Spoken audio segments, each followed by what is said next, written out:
Great. It's Okay. Hi, Louisa. Hi. Thanks for sending me the link. Great. Okay.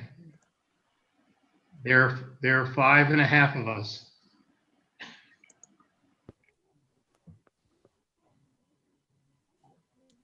Or I should say 4.5 and 1 bridge. It should be the George Washington. I think there are 4 given backgrounds. Hi, Robert. You know, that you don't have to create yourself. Right. it Well, comes with- I didn't ask for this background. It just appeared. Hey, Robert. At the very least, the Brooklyn Bridge. There you go. Is it still saleable? I showed it a few days ago. Charlie. Uh-huh.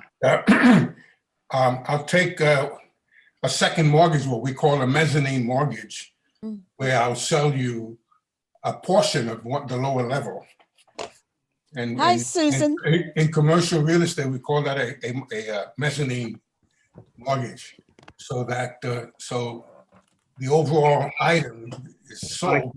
It's still, you can still buy into it, as we say.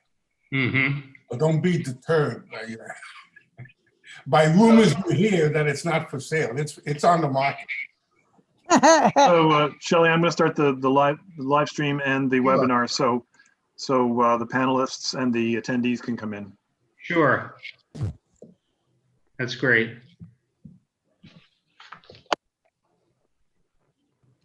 Charles, you can hear us, right? Good response. Okay, Susan, you can hear us? Susan, you're muted. Unmute yourself, shake your head. Hi, yes, thank you, loud and clear. Thank you for telling me I was unmuted. Okay. Hi. Good evening, everybody. Good Good evening. Good to see you. The same Good here. to see you, Susan.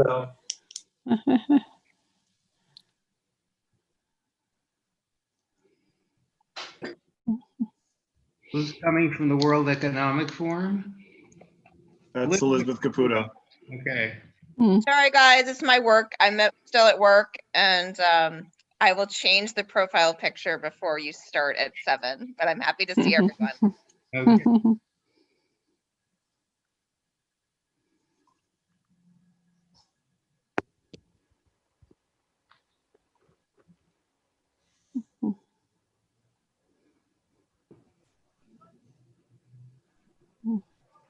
Hi, Doug. Hello there. How you doing? Good evening. Good evening. Hi, everybody. Okay.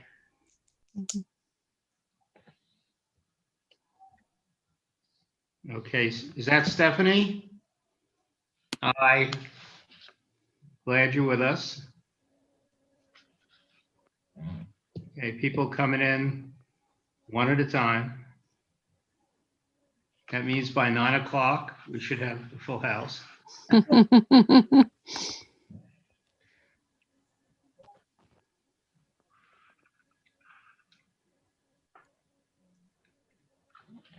Hi. Catherine.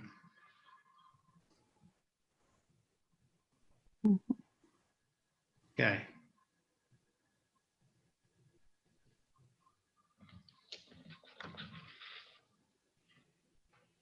Okay, Shelley, can you see me, hear me? I can see you, hear you. If you can see or hear, if you can hear Catherine, say here. Here. Here. Okay. Is everybody on the committee here? Not all the committee, some of the committee. Robert's here. Hi, Robert. Courtney's here. Audrey was here. Yeah, I'm here. You're Oh, here. good. All right, It's Audrey, just that I look like the Brooklyn Bridge. but it's really the Golden Gate. Oh, is that what it is? Okay, makes sense.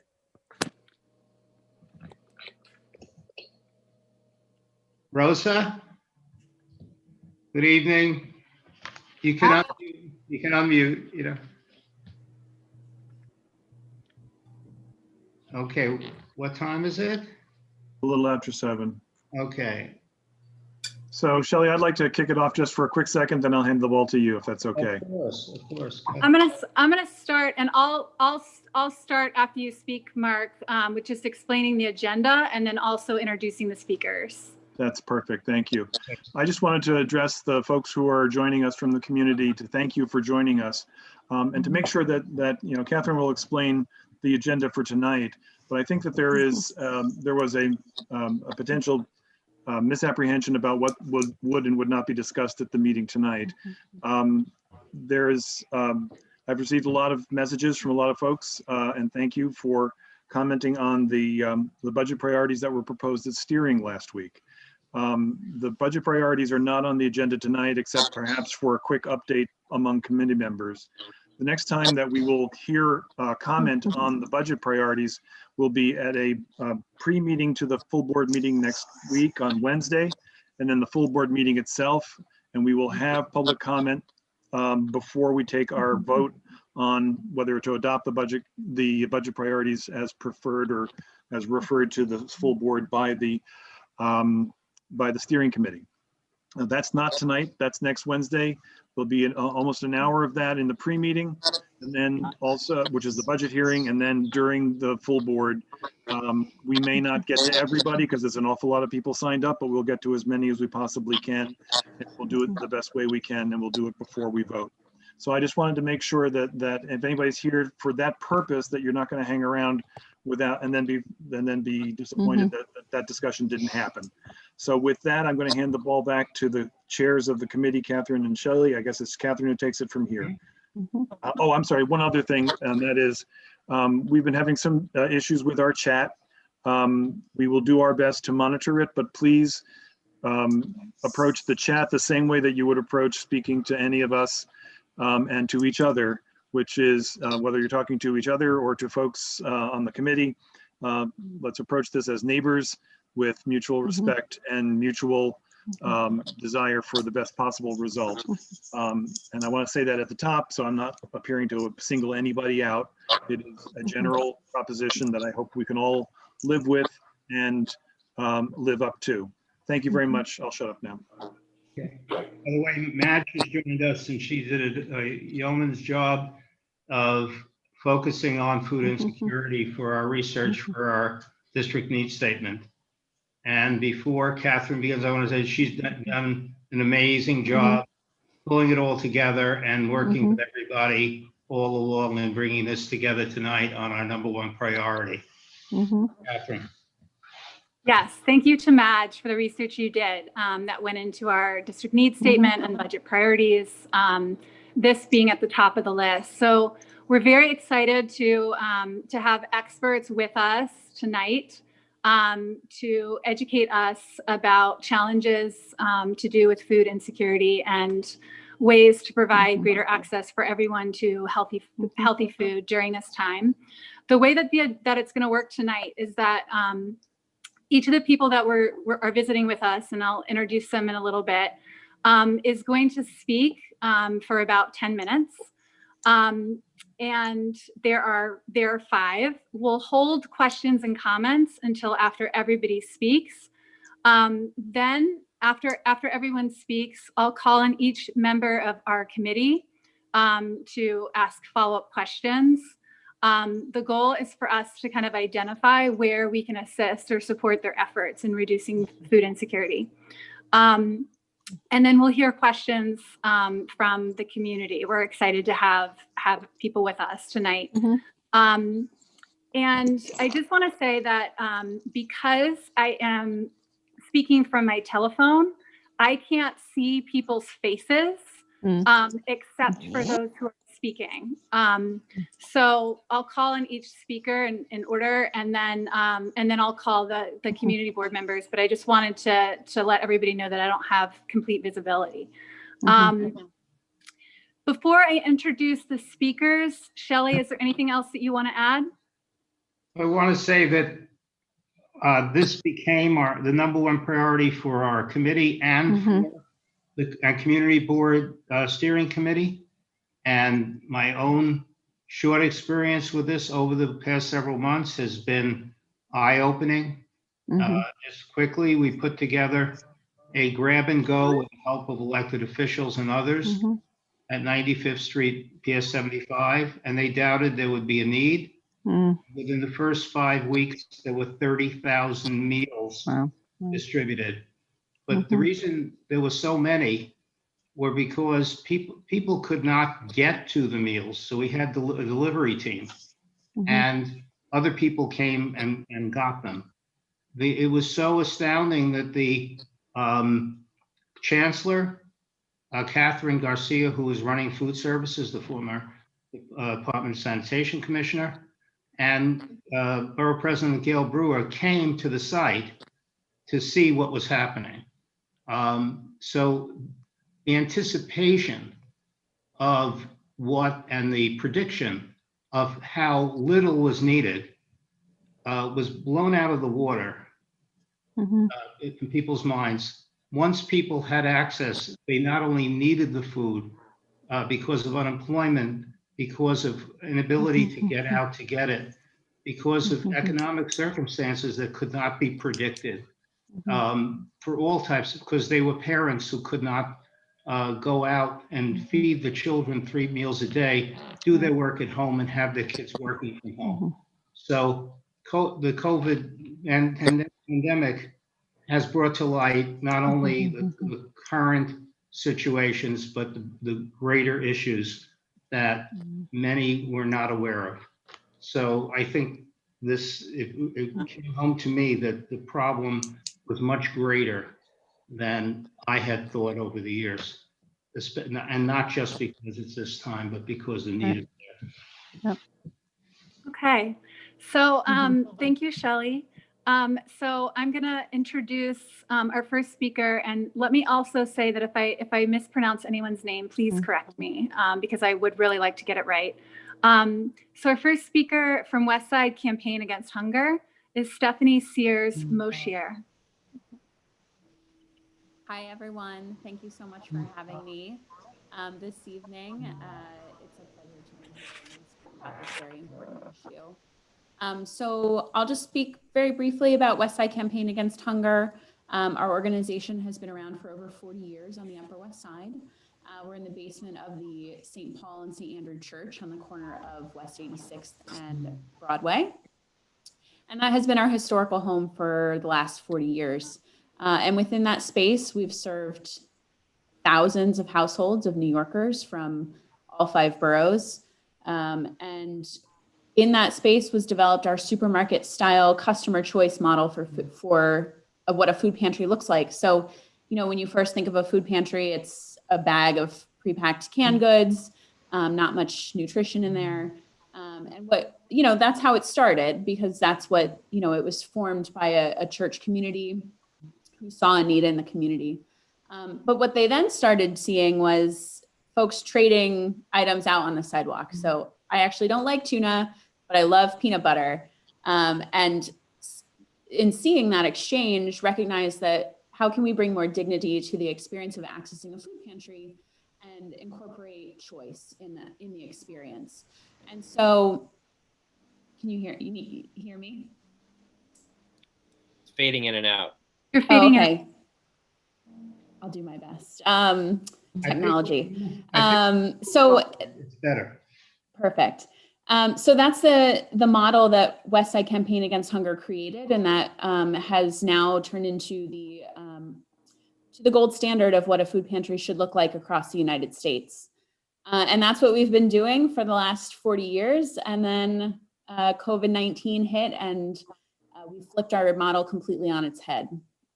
So I will say in our previous fiscal year, we served about 11,000 households out of our 2 programs. So we have our 86th Street Market, and then we also developed a mobile market, which I see Susan on the call. So good to see you. We do partner with Lincoln Square Neighborhood Center, an amazing organization. And the mobile market was designed to bring the experience of 86th Street and that supermarket style on the road. We have a beautiful truck thanks to participatory budgeting funds through the council member's office, through Helen Rosenthal. Thank you so much. And that truck goes around through northern Manhattan and the Bronx to bring food to people. However, again, because of COVID, that truck is serving a different purpose now. But in that previous year, we served about 11,000 households through those 2 programs. And our priority has always been healthy, nutritious food. So we always have fresh fruits and vegetables. We always have items that are, lean proteins, whole, fresh dairy, things that our customers really want and need to feed their families. And so now, during this pandemic, everything is happening on a street level. We're outside on the street. You'll see us if you come by. We've got quite a setup, and everything is now pre-packed.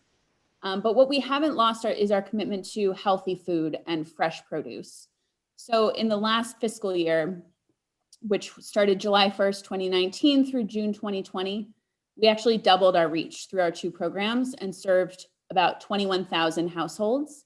We gave out 2.1 million pounds of food, and over 1 million pounds of that was just fresh fruits and vegetables. So what we are really proud of is showing up during one of the most challenging times in all New Yorkers' lives, and making sure that they had access to healthy, fresh food to feed their families. And we're seeing, that pace has not stopped. That's going to continue. We are anticipating a very busy winter. The holidays are coming up, so we are going to be having our annual turkey challenge, where our goal for this year is to give out 5,000 turkeys and holiday meals to New Yorkers in need. And thank you, Mark. There's a flyer here if you are interested in participating or getting involved. These are some ways that you can do so. And we do have a community coalition for anyone interested in participating and contributing to this endeavor. There's at the very bottom of the flyer, if you're interested in getting involved, you can contact our communications and development manager, Kira Garfinkel, at that address. So yeah, we're just really proud to be a part of the Upper West Side and serving New Yorkers in need during one of the most challenging times. Thank you. Next, I'm going to introduce Susan Matloff-Nieves from Goddard Riverside. Okay, thank you very much. Good evening, everyone. And thank you for the shout out, Stephanie. We love Labrisca Food Pantry. It's really an exciting day, and people love actually to socialize with each other as they're picking up their vegetables. As many of you are aware, the Upper West Side is not the most affordable neighborhood in the city. And for the 11% of our community members who are living on fixed incomes or at the poverty line, it's particularly hard to be in a position of finding affordable food when staples cost more than their supports may allow.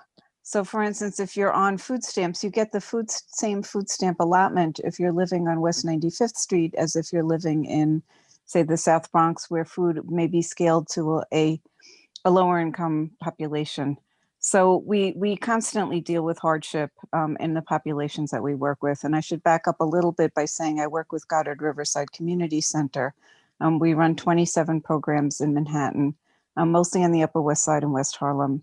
And we work with some of the most vulnerable populations in the neighborhood, including elderly people, young children, teenagers, homeless people, people living with mental illness, and people who are working to who are living in affordable homes.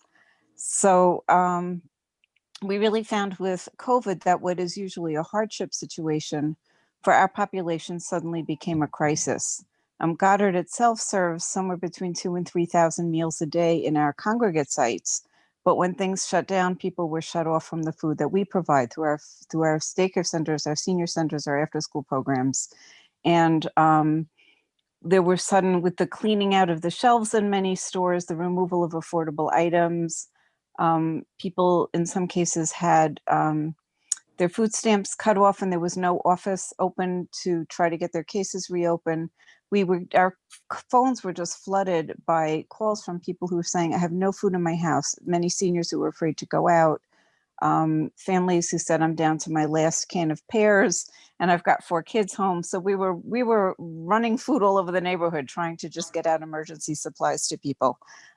Things have settled into a system after quite a few glitches. And I know there are people on the school who have been part of helping us resolve some of these challenges.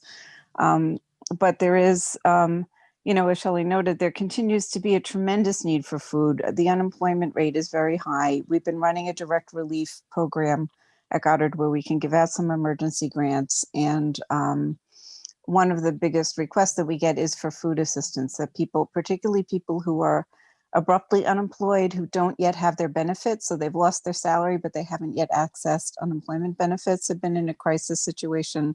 And also people who are undocumented, who are not eligible for any kind of public benefits, who are hardworking people. And now with the ending of their employment, they can't access food stamps or other kind of benefits. So we've been trying to fill that gap both with food and also with direct relief assistance. We find that, I'm just looking at my notes,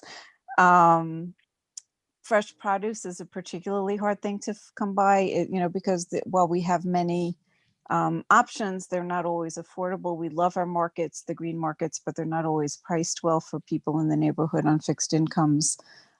We do find the fruit carts are often utilized by people who are of limited means. Certainly, we refer everybody we know to Whiska, and some of the other items are, when people shop sales, there's a big word of mouth network that will say bananas are on sale at Western Beef, go run over there. We have found that something that has become a food supply issue is that some stores are no longer delivering because of the robberies of delivery people. And I know that they had a demonstration, the delivery people had a demonstration at the precinct not long ago, but just as an example, in Amsterdam Houses, which is a public housing development at the kind of southern end of the community board, Western Beef no longer does deliveries. And so for some of our older adults who can't drag a heavy cart back from the store, or families that may have a large household, they have to make many, many small trips or just do without heavier items. So that's been kind of a side issue. And, we know that there are people who are stealing because some people are stealing just because they're mean people, and some people are stealing because they're really desperate to eat. I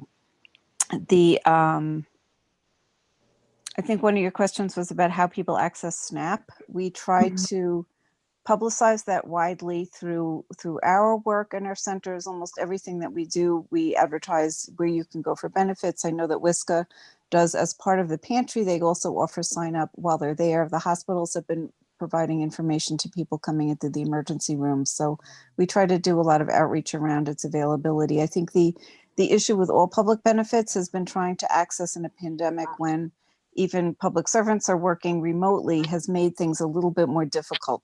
And even if a case is cut off, it's just harder to get benefits because of the fact that everything is being done virtually and not everybody has internet access to be able to do that. And many of the places people would normally go for in-person help are not functioning in person. The question about the role of the community board, it's really great you're as a place to send people for information. We'll often say, if you don't know where to go, check out the community board. You guys are really good at communicating. Your email blast, the information on the website is really helpful. So any information dissemination, and I know you're always actively seeking it, is really, really helpful. Also about special events. I know at one point, for instance, Lincoln Center did a couple of food distribution days, and I know Mark sent the information around to contacts, and that's really the the role of getting the word out to people is really helpful, and you never know where the word is going to land when you send it out. I think that also the role in fostering collaboration. Sometimes, many people on this call have said to us, you should go talk to so-and-so, they do really good work. So things like the collaboration that Stephanie mentioned with WISCA is it's another role the community board can play, is to make those marriages and those matches as you encounter people who do good work. And I think the third thing is that we really have been relying very heavily on helping hands and donations. And I think, again, the role of the community board in putting out the word and soliciting community help so that people can support each other. I think those things have been really, really helpful and useful as well. And I'm sure I could think of a million other things, but that's what's sort of on the top of my mind as, and, I'm open to any questions when we get to that part of the agenda, but thank you. Thank you so much, Susan. That was all very helpful and valuable information, both you and Stephanie. So I'm going to hand it over to the Reverend Kay Carbon from St. Paul and St. Andrew United Methodist Church.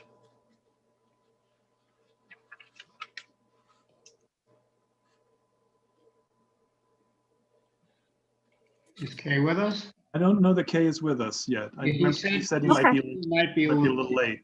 Yeah. No problem. Okay, so I am going to hand it over to Charles Platkin from Hunter College, New York City Food Policy Center. Oh, and where's Pam? Hi, Pam. Pam and I are working on a research project, which I'll mention, and hopefully she'll talk about as well. My name is Charles Platkin, and I'm the director of the Hunter College, New York City Food Policy Center, and I'm also a nutrition professor at Hunter College. The Food Policy Center has been around since 2012, and we work in sort of a variety of different ways. We do research actively. We're involved with community-based organizations. We have editorial on food policy, which is read around from around the country.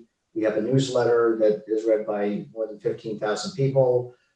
We have probably monthly webinars now, because we used to have in person, but now we're having webinars. For instance, on November 17th, we have our first webinar of the season, and that's going to be about restaurants. And we're doing that with Food Tank, which is a food policy think tank.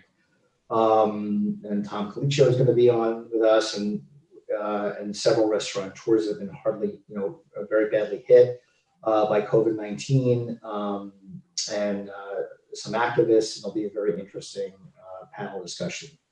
And you could sign up, and I'll sort of get the information for you if you want to pass it along. And I won't go into too much detail about the Food Policy Center. You can kind of look it up, and if you're interested, you can email info@nycfoodpolicy.org, and we'll send you an annual report. It's lots of colors and graphs, and it's easy to read through. But I will talk about one of the responses that we had to COVID-19. And when I glance to my left, I'm looking at some notes. And right around March, or the shelter-in-place orders, about the third week in March, we had been working on a project that we called Foodscapes, and it was basically where we would go into a specific community and look and aggregate all the relevant information into one report about that particular community. So it's things like what food pantries exist, what the demographics are, what the disease states, or disease rates are, and so forth. We found it very useful. We did it in 2017. I was nudged by my staff obsessively to redo them, and I didn't want to because it was a huge, tremendous job. But finally, I acquiesced, and the reason why I did was because I decided not to design it. That was really the big issue for us, is the design process. So we kind of started the process, and this was back in November of 2019. So by the time, and I decided to do all of the underserved communities first. So they have lists of every supermarket, every bodega, and so on. They're very, very comprehensive. So when we got a call from a partner in East Harlem, right around the second week, or I guess the third week, asking us what supermarkets were open or closed, we were able to, within an hour and a half, make all the calls, because we had all the telephone numbers and locations of every single supermarket, and give them that data. And they posted it for their community in Harlem. So, sort of a light bulb moment. Wow, this is really critical information. People can't get out. They don't want to go out. There are vulnerable individuals who are scared to go out. And you don't know if a food pantry is open, closed, supermarkets delivering, whether they take SNAP, WIC. It was very confusing times. Not that now isn't, but even then was even more so. So we were able to, with the 12 foodscapes that we had already prepared, and with a lot of work, create 59 neighborhood food resource guides. And with the help of places like Hunger Free America, Share Meals, we had a lot of partners. People, it was so wonderful to have all of these groups come together and contribute their data, including City Harvest, which was incredibly helpful and instrumental. And the founder of Share Meals, who basically provided all the back-end technology. I had, he called me, the founder, and said, hey, we're doing a vending machine project. And he said, hey, can we talk about this? I'm like, you're kidding me. You're going to talk about this, but we need help with so many other things. And he was so wonderful about coming aboard and coming up with the technology. So we created what would seem like an Excel file. And this technology automatically downloads to our website, right? For each particular neighborhood, with every single resource, like food pantries, soup kitchens, whether they're open or closed, what hours and times they are, farmers markets, grocery stores, home delivered meals for seniors, grab and go distribution sites. So we aggregated all this data, and then we update it every single day. And we've created an army of volunteers that are going out, that are staying at home and using a telephone to call all of these facilities, and we update this every single day. And it's also updated from data that comes in from the city, from City Harvest, and from a variety of other sources, and especially the food pantry data. So now we have these livable 59 neighborhood food resource guides for all of New York City. They've become models for other communities around the country, which has been really, really nice. And we've had close to 80,000 people that have viewed them since April 1st, and use them as a resource to find information. They're also being used by organizations to provide their websites with data, right? So we're agnostic. We'll give the data to anybody, and it's easy to put on a WordPress site or wherever. So that's kind of some of the things we've been working on. And then we were fortunate to be contacted by Dr. Pam Cook, and who's on this call, and her organization. And the objective was to do research and look at the impact of COVID-19 on the food system in New York City and regional food system, from an institutional perspective and a community perspective. So the Tisch Food Policy Center, I know that's not the name, but just abbreviating it, and the Hunter Food Policy Center and the CUNY Food Policy Center. And I wouldn't say that we're competitive with each other, but there's healthy competition for funding and everything else. But it's been so wonderful because we were able to all work together. We got funding, and it's been a completely marvelous and exciting process to be able to record what's going on in these horrible times in relationship to food and food insecurity. And I'll give some brief notes on food insecurity, and then I'll pass the baton. So some of the things, and I'll just take what we did is we looked at community, and we did qualitative research interviewing New Yorkers and underserved communities. Just to some a fact of that, from 1.2 million, now it's 2 million New Yorkers that are food insecure. So it's a significant impact COVID-19 has had for a variety of different reasons. But more interesting and kind of scary to me was that 30 to 40%, and some reports of up to 70% of food pantries closed in what I can see, or my opinion, is the worst time for a food pantry to be closed. And there's different views on these food pantry closings, but one of our colleagues, Nick Freudenberg, who's not on this call, but is working with us, and he's director of the CUNY Food Center, had mentioned to me previously we were discussing this, that when a food pantry closes, even if it's in the basement of a church and may not serve thousands of people, it's still incredibly relevant because an undocumented person might be going to that and feel most comfortable there. People that are older may not feel comfortable starting a new relationship in a new food pantry. So this is a pretty important fact, and also it showed us that it was really important to make sure that there's good information out there for people so that they don't have to go out, especially in the height of COVID, when people were not wearing masks and infection rates were incredibly high in New York City, that people can go to a resource or make a phone call and be able to determine if a food pantry was open or closed, or if they're a senior and very vulnerable and not wanting to leave at all, where they can get home delivery.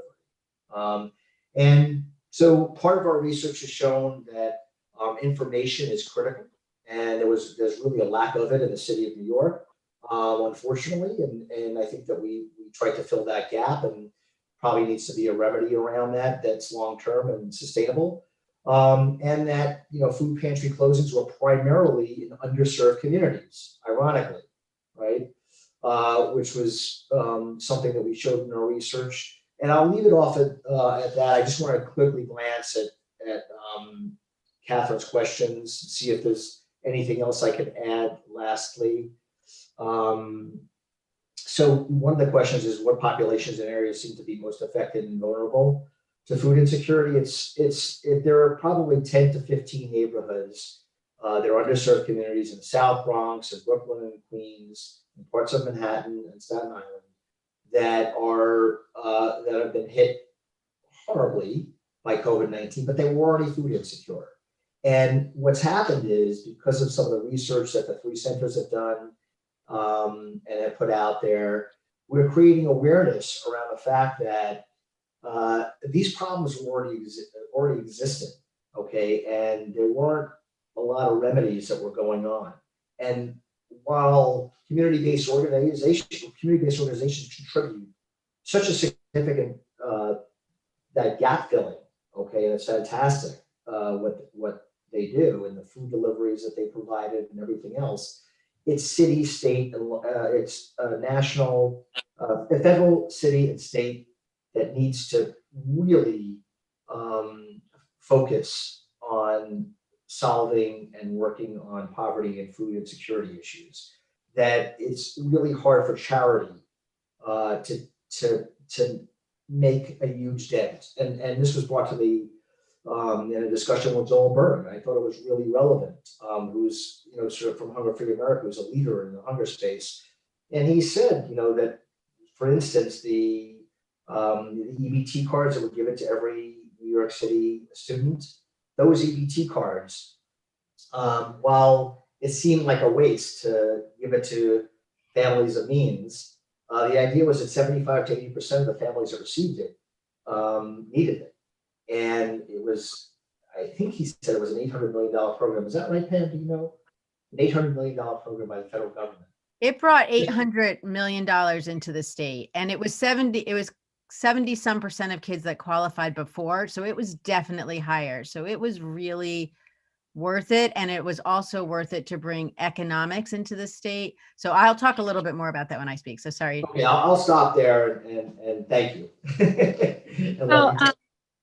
Thank you so much for all that information. I should say to the committee that I sent you data from the site that Charles mentioned on the Upper West Side food state to the committee beforehand. I also sent the report that I'm assuming is the result of your research, the New York Food 2020 report. I shared that with the committee, and we can post this on our website, potentially links to both, so that the people in the community, public, can have access to it as well. But I just wanted to highlight for the committee that I sent both of those things out to the committee before the meeting. So now I'm going to turn it over to Pamela Koch. Am I pronouncing your name correctly? It said Cook, but it's okay. In New York City, it's very hard. Okay, well, and it's good for me to follow up after Charles. So I'm from the Laurie M. Tisch Center for Food Education and Policy at Teachers College, Columbia University, and we conduct research that is at the intersection of food and nutrition, education, practice, and policy, and we translate it into resources for educators, policymakers, and advocates. And our real goal is through education to give people the power to demand just sustainable food. And we believe that by doing that, we can change the status quo. So just to build on a couple of things that Charles said is really what happened with COVID in New York City is it had exacerbated a lot of challenges and problems with the food supply and with food insecurity that already existed. As Charles said, it was 1.2 million people in New York City that were food insecure before, and it's now up to 2 million people. So it really just exacerbated problems that already existed. And we are really lucky, as Charles said, it was actually a funder that said, hey, I think the three of you should work together to actually evaluate this, because so much money is being put into by government and by foundations to basically get food out to people. And if we don't really try to capture what's working and what's not and what's needed and what could have been in place, it's a completely lost opportunity, because we can't grow and learn from this experience to be better prepared for the future when we're not in a crisis mode, and also for future crises. So, and it's truthfully our funding, we got funding to do this, but that amount, it rightly is a small amount of what is being going into making sure that people get enough food. What I also want to talk about is that somebody mentioned, and I forgot if it was Susan or somebody before her, about Catherine Garcia, who was the food czar, now is not, because she's running for mayor. And we also have a food policy office run by Kate McKenzie. The New York City Food Policy Office before COVID hit and still is so much smaller than so many other cities' food policy office. We need a much stronger food policy office that can oversee helping with food security, helping with diet quality, helping food retail and restaurants to be able to stay in business and keep the heart of what our city has, and helping to understand food workers and making sure that they are cared for. So we need a much stronger, larger food policy office if we are going to be able to do that. I want to just talk a little bit more about what's called PEBT, or Pandemic Electronic Benefits Transfer. So this is really for all of the days that schools were closed. New York City schools were closed 74 days last school year. There's only 180 days in the school year, so that's a pretty high percentage. And the schools were sending home iPads and technology for kids to learn.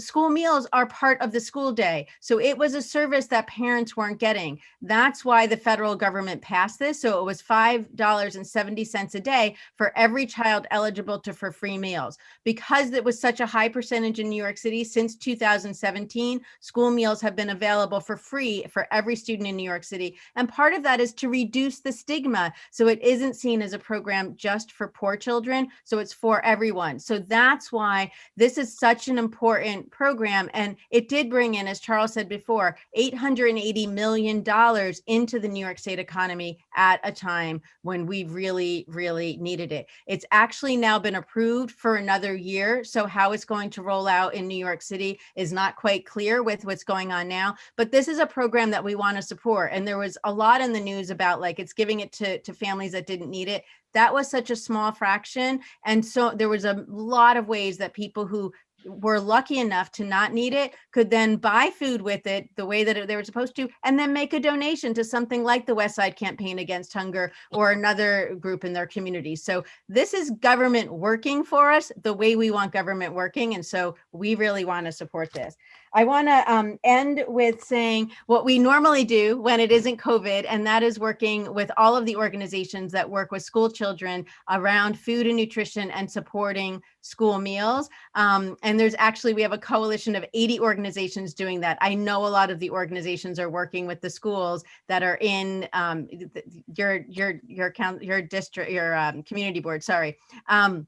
And so we want to keep that happening. And a lot of those organizations are continuing to do education, whether it's remotely, however they can, because those are sometimes some of the best opportunities for kids. They love going to the garden. They love cooking in school. And we don't want school, now that it's remote, to just become this, just the learning part of it. So we want to keep school rich with all of these wonderful experiences. So I'll leave it there. Thank you. Thank you so much. I am now going to, and I'm sure there's going to be a lot of follow-up questions for everyone. I'm now going to hand it over to our last speaker, the Reverend Kay Carpin from St. Paul and St. Andrew United Methodist Church. Yeah. Hi, sorry I'm late. I'm glad to be here. I'm going to share a little bit. Stephanie, I assume that before I got here, you filled them in on the real information about the West Side Campaign Against Hunger. I'm providing the sort of the background info, so we're a little bit in reverse. I apologize for that. But maybe this will make it more tangible and clear about what the situation is, what the challenge is. And so if I can share my screen, I'll just scroll down a couple of pictures that will make that work.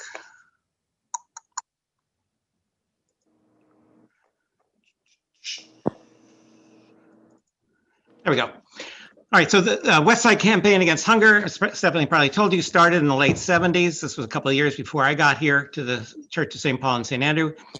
It was always a project of the community, of the neighborhood. Somebody pointed out in the chat, this is a compassionate neighborhood. This is a place where people care about each other. And so from the start, we combined with other churches and synagogues in the neighborhood and eventually created a supermarket style pantry, as you can see, where people could come and receive healthy food and receive it with dignity and be treated with dignity, and also receive help in other areas of their lives.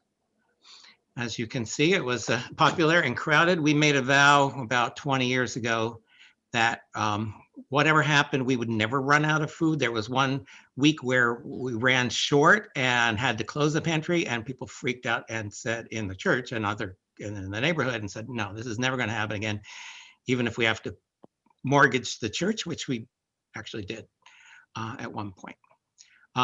So that has led to a dependability where people know if they come here, they will find not only an abundance of food, but fresh food and a good attitude towards them.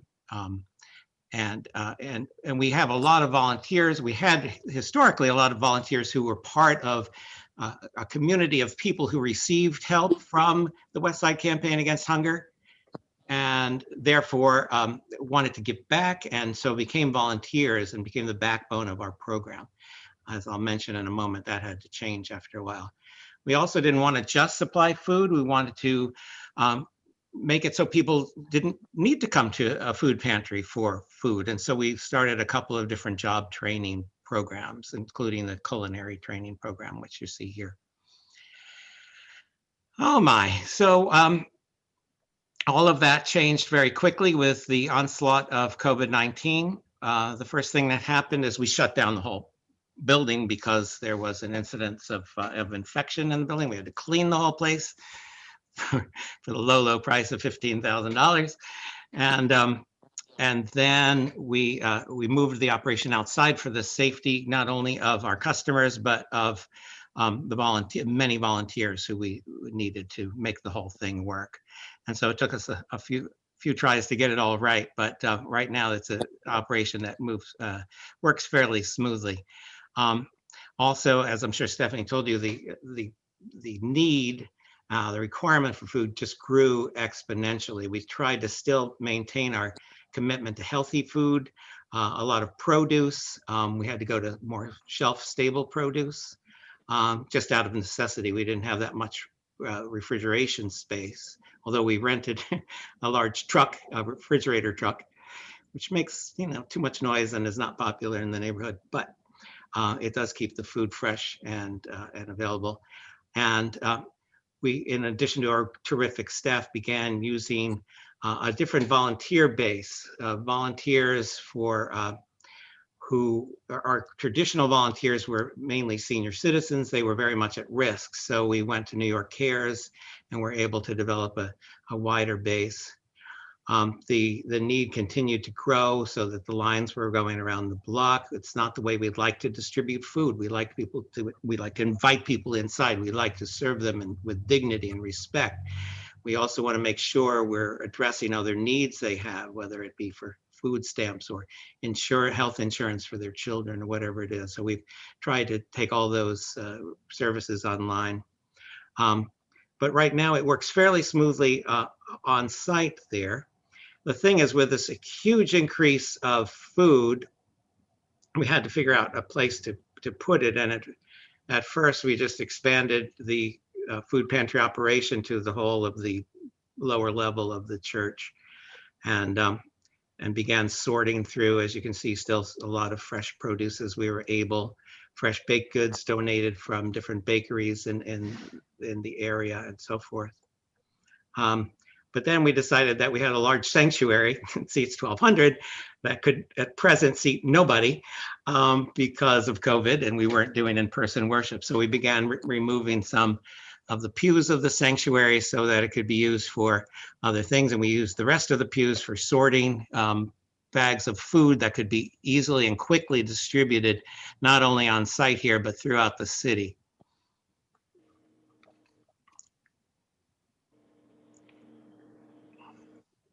Gives you an idea of what things look like currently in there. It's actually a very good, makes a very good warehouse.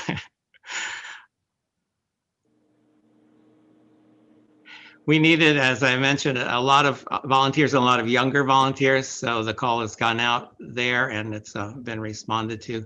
And then the last thing, as I'm sure Stephanie told you, we're serving people not only, we already had about 20 satellite sites throughout the Bronx, Upper Manhattan. But since COVID, that has grown exponentially, and we've taken on partners like New York Presbyterian Hospital, Make the Road New York, and quite a number of other sites where we've been able to sort, pack, and deliver food to those sites. And that's kind of the snapshot of what I got. I'll give you a visual as to go along with all the information. Terrific. Thank you so much. I am going to call on everyone in the committee. I'm going to start with Shelley. And then call on everyone on the committee if you have questions for the speakers. And I should start by saying thank you so much to all of you for the work that you're doing and for all the helpful information that you shared with us. And I also want to thank those who are attending the meeting from the community, because there's been a lot of great questions that have come through the chat. So we'll also have time to hear questions from the community.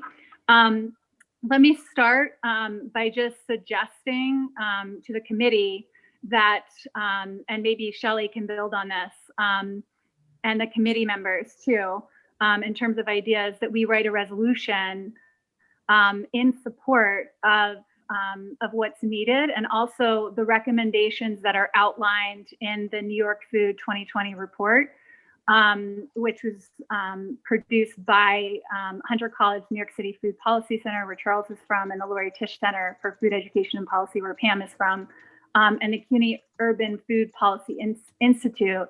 So just briefly, I just want to summarize the recommendations in that report, which just came out, I believe, on October 5th of this year. The first recommendation, which I believe Pam mentioned, was to strengthen and expand the Mayor's Office of Food Policy. The second was for users create and maintain a public data set of all food pantries, soup kitchens, and other emergency food resources. And also for the city to provide simple technologies for emergency food providers to easily update their status. to expand economic stimulus support, focusing on small and independent food businesses that women, people of color, and immigrants own and operate, to monitor retail, institutional food, and emergency food programs' impact on diet quality, and address nutrition-related inequities which occur because of income and race, develop food plans for future emergencies that include concrete steps to support high-quality diets, and ensure that all local, state, and federal benefit programs for workers are accessible to all food workers, especially those with lowest pay and least benefits. We might want to add something related to the things that were mentioned by the speakers, including the program to provide funds that replace free and reduced price lunch. And there was tons of ideas of what we could add from the speakers that we'll have in our minutes. But I just wanted to throw out the possibility of writing a resolution in support. And I'm going to hand it over to Shelley, and then I'm going to call on the committee members in alphabetical order. So Shelley. Okay, I think we've learned a lot, and I'm sure everyone really appreciated the terrific work that's been done by each group to provide food and to analyze the situation to enable better things to happen. I have two questions which don't have to be elaborated on too much, but I want to focus on your experience in terms of seniors and their particular needs during this time and how they've been addressed. And secondly, how those who are providing food are dealing with people who are diabetic, people who need gluten-free or other dietary food because of conditions they have. So whoever would like to respond, certainly appreciate it. I can address what I've seen of seniors. This is Susan Matloff-Nieves from Goddard Riverside. It's a group that I actually spent a lot of time trying to deal with because we were used to feeding hundreds of meals to seniors from our congregate sites. And so we were immediately switched over to grab and go, where seniors could come down and pick up their meal who would normally dine in the dining room. We were also at the time, and Reverend Carpenter was hosting us to do this. We had a Meals on Wheels program where we were delivering 500 meals a day. And the caseload of our home delivered meals program ballooned by 15% in the space of about 6 weeks. And then Department for the Aging citywide said, nobody can take any more clients. We were basically all put on hold, but there was an absolute explosion of need. And we were also, as happened with other providers, when the pandemic first hit, our food suppliers, our raw food suppliers, began telling us that they were having trouble getting drivers to drive into New York because of fear of contagion. And so we became concerned about our food supply. It actually never materialized as an issue, but it was stressful. Citywide, the congregate meal, we were told to stop doing grab and go, although we know many of our seniors went and got on school lines and got the grab and go through Department of Ed, because that was available not only for families with children, but also adults. The city converted to a home delivered meal on what they called it the Get Food program, where seniors could request 3 meals a day as needed.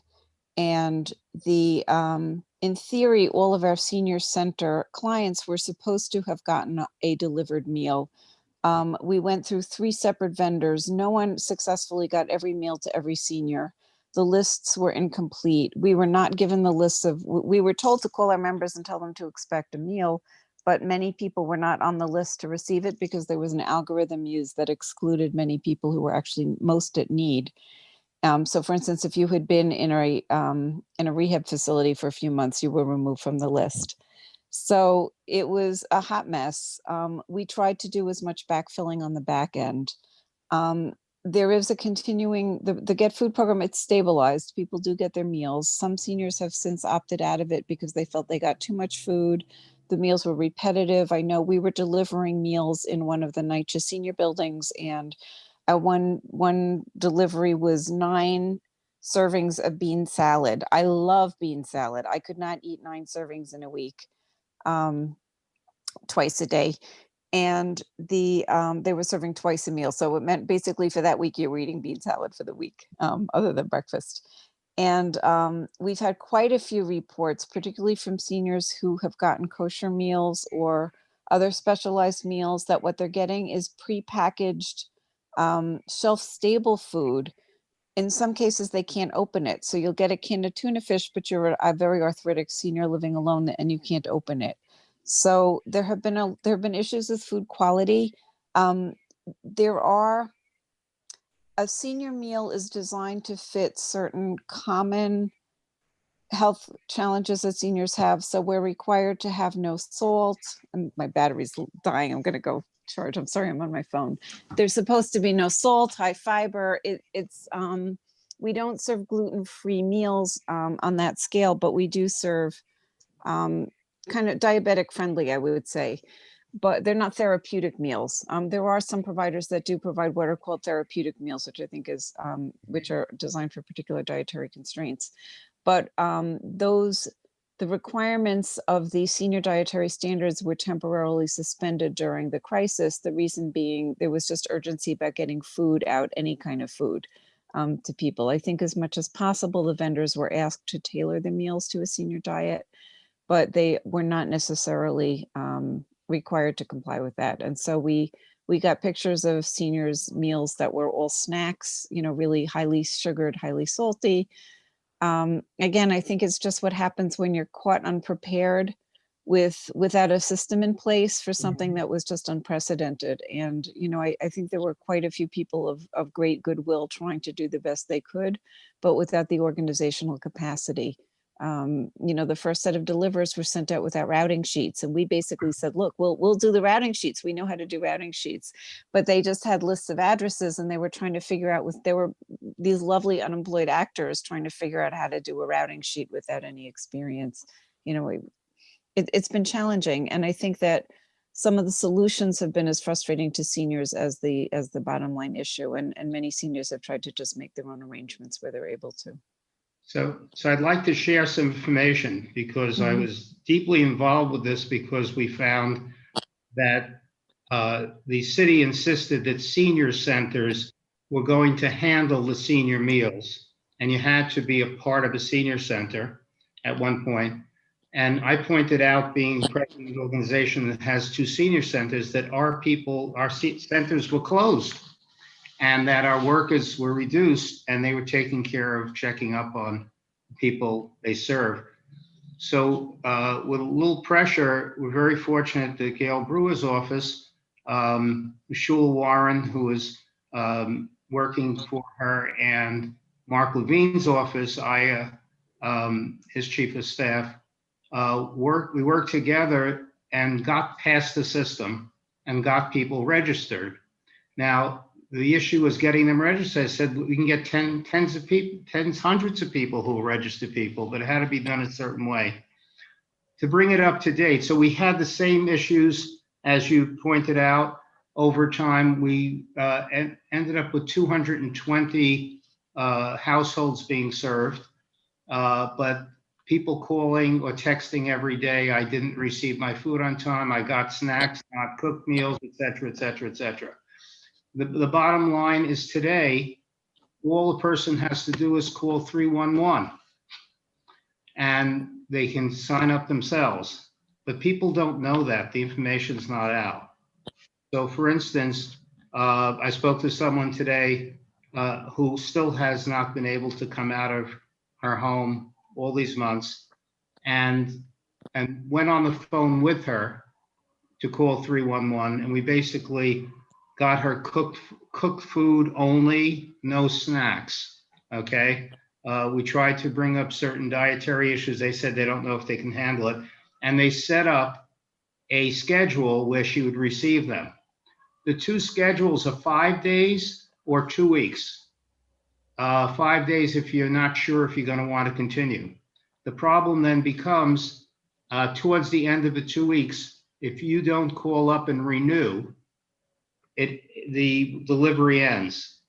The meals are delivered, 9 meals, supposed to be for every 3 days. So three meals a day, and the 4th day you get your next supply. And for many people, it's worked, but it's been, as you described, sometimes a little rocky and not as, not as smooth as we would hope. But people can now do it themselves. Those who may have difficulty, we should be helping our neighbors Yes. negotiate the 311 system, Mhm. but they will register people directly now. Right, yes. Oh, by the way, they said up until November 1st, they're not asking people's age. They're not allowed to ask people's age, but they sometimes do. So I told people, some people are seniors anyway, but they don't want to give their birthday. They said, I'd rather not say so. And they move on and they can get registered. Okay, so thank you, Shelley, and thank you so much, Susan, for your answer. So Audrey, do you have any questions for the speakers? I didn't have a question for the speakers other than to say I was overwhelmingly impressed with all of them. And I loved your proposed resolution. The only suggestion I have is to put the numbers in. So if I Okay. put the number, it was 1.2 million before COVID and 2 million now. And that's very important to let people understand the scope of the problem. That's very helpful, excellent suggestion. And those numbers are also at the start of the report, so we can draw from that as well and from our research on the district needs statement. Thank you so much, Audrey. Courtney. Yeah, just one question. I am concerned about what you said about the delivery stopping because of the thefts. Do we have, that we're aware of workarounds, or are there organizations that are stepping in to address that? Because that's that, especially for the elderly, that seems like that would be, or the disabled, that would be a problem. Yeah, I don't have an answer to that. It's something we only recently found out about. I think that people are doing personal workarounds. I know there's a few people within Amsterdam houses who run errands for other people. So there's been some mutual aid among residents. I really don't, but I'm sorry, I don't know of any organizational responses. There are some volunteer organizations out there like Invisible Hands or Helping Hands, or I know there was one that started called Corona Courier early on in the pandemic that similarly are doing grocery runs for folks who call their numbers or email them looking for support in that area. Yeah, I think some of the grocery shopping services require that people have a credit card, and many of the older adults particularly do not. And just wanted to add one quick thing. I think that all the things you're saying, we found in other communities as well in our report and in our research. And, what concerns me is that these are ad hoc measures, meaning if the city doesn't come up with, long-term, intelligent, well-funded solutions, you're going to see things like stopping after 2 weeks. It's very confusing for older people to have to deal with this bureaucracy when they're just trying to eat. And I think I know I'm preaching to the converted here, but I just think that it's just to make that statement and realize that it's one thing, and I say this all the time, it's one thing for the city or state to check a box and say, hey, we're feeding people. It's another thing to say, hey, we're feeding them. We know it's not the best food, not the healthiest food. We know that it's a mess that we're doing 9 meals of the same food at a time. We know all this. We're on it and we're fixing it, versus checking your box saying, hey, we're feeding everybody. And I think that that's a really important key point here. And I think that that's what we're advocating for, is making sure that the city doesn't say, hey, we've checked the box and we're feeding everybody. even though it's just a snack. We're feeding everybody and that's the way it's gonna be, versus, hey, we're fixing this and we're coming up with ways to deliver produce. But again, it needs to be organized. It needs to be, efficient and citywide or community-wide, but not, oh, this organization is doing and this one's not. Again, it's just, this is not everybody's opinion, it's just my opinion. I think that's incredibly helpful, and that there's not just a system in place, but that it actually works, and people are able to open their food and access it. So I think that's really helpful. Did anybody else want to make a comment at I this? just want to say, agree with all of that. And again, that's why, first of all, this was unprecedented, as somebody said before, but not completely something that we never thought could happen. We always knew that there could be a pandemic that would have everyone stay in. And so that is, again, why we need a really strong Office of Food Policy, Mayor's Office of Food Policy, to have plans in place for that, so that it is about the quality of the food. And, especially when so many of these programs end up being long-term. If you're getting food to people for a week after a storm, it just get people food so they can eat. If it's months and months and months, we have to be thinking more critically about what the food is and diet quality for the long term. Thank you. Is Lolita on the line? Is Lolita in the call? No. Okay. Madge, do you have any questions for the speakers?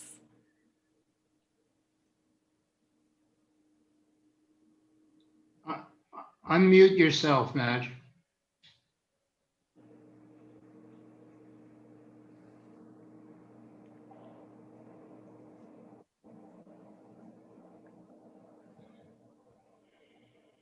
Okay. Yes, we can. Okay. The Mayor's Office of Food Policy, is that a short-term task force kind of thing? Or is that something that's going to keep operating after the pandemic? That's the first part of the question. And the second part, what is the relationship between this office and all the other half dozen offices out there that deal with food, like DFDA or the Department of Health, all those things? How is it all brought together so that it works efficiently, or is it? Yeah, good question. So the Mayor's Office of Food Policy started in about 2010, I think. So it was here before the pandemic, and hopefully will continue. And this is supposed to be the office that oversees everything and does all of the broader thinking. So it would work with DFDA and the senior meals and the Department of Education's Office of Food and Nutrition Services. So it would really coordinate and work with all of those, and it's supposed to be more of the umbrella organization. So hopefully it will continue, and hopefully it will be expanded to have a broader role. And that was there before. So Catherine Garcia, who used to be with the Department of Sanitation, becoming the food czar, was temporary for COVID, but the Office of Food Policy has been there before. Okay. I wanted to know if Mark has a question. I'm inserting you into our committee order. And I want to thank Mark, because none of these meetings would be possible without his coordination. So thanks to Mark. And do you have a question for the speakers? Yeah, I'm the IT guy, which means we're all in trouble. I only have, I want to hear from the other committee members and from the community. So I'm going to thank you for calling on me, express my admiration for what we are hearing tonight and the needs that are being met that may not be met in any other way, and leave it at that. Thanks so much. Robert, do you have any questions for the speakers? I don't have questions, but I would say that, as Mark just said, I appreciate the forum and that its role as a kind of a regional educator. I mentor a program in the Bronx, and I coincidentally mentioned the West Side Food Campaign in the presentation that we made. This is a program sponsored by ACD and Children's Village. It's called the Family Enrichment Centers. And it turns out that one of our main community leaders, grassroots, attended the West Side Campaign's culinary program. and she's a certificate, and she was my co-presenter. I mentored her in the beginning, but I have friends that are working in senior food programs in Elizabeth, New Jersey. So I just sent the message very quickly to my dear friend for decades, Catherine. I said, get onto this panel, and not the panel, but get onto this broadcast to learn this. So the role that we're serving as regional educators is absolutely astounding, not to mention the work that's being done by Hunter, by others. By the way, that's my alma mater, you know. And, but I would say to Courtney's observation that the buildings in the area, which are becoming more and more of the buildings, the aging buildings, and where I live, we're all old now. I don't know how to turn around and all of a sudden we're all in our 70s and 80s and 90s. And we established 5-6 years ago a neighbor to neighbor program. This is more before we ever even imagined there was such a thing as a pandemic. Because of the people in the building who are incapacitated, who can't get around and so on. So not just the whoever's able-bodied and ambulatory, you know, will knock on a neighbor's door. If you haven't seen a neighbor in a few days, you knock on their door and they might not have been able to get any shopping done. So we have that sort of thing. And that is the kind of grassroots organization that's almost organic, and it happens automatically when you have crises. So I don't think everyone necessarily relies on what the city agency is going to do, because you do it yourself. And just not to take up too much time, but in my building, where we were struggling on the community board with expanding the NORC program, my building rejected the whole idea of NORC program because we are surrounded by health facilities, by social service and so on. I'm the Upper West Side in the 90s. And we said, we do it ourselves.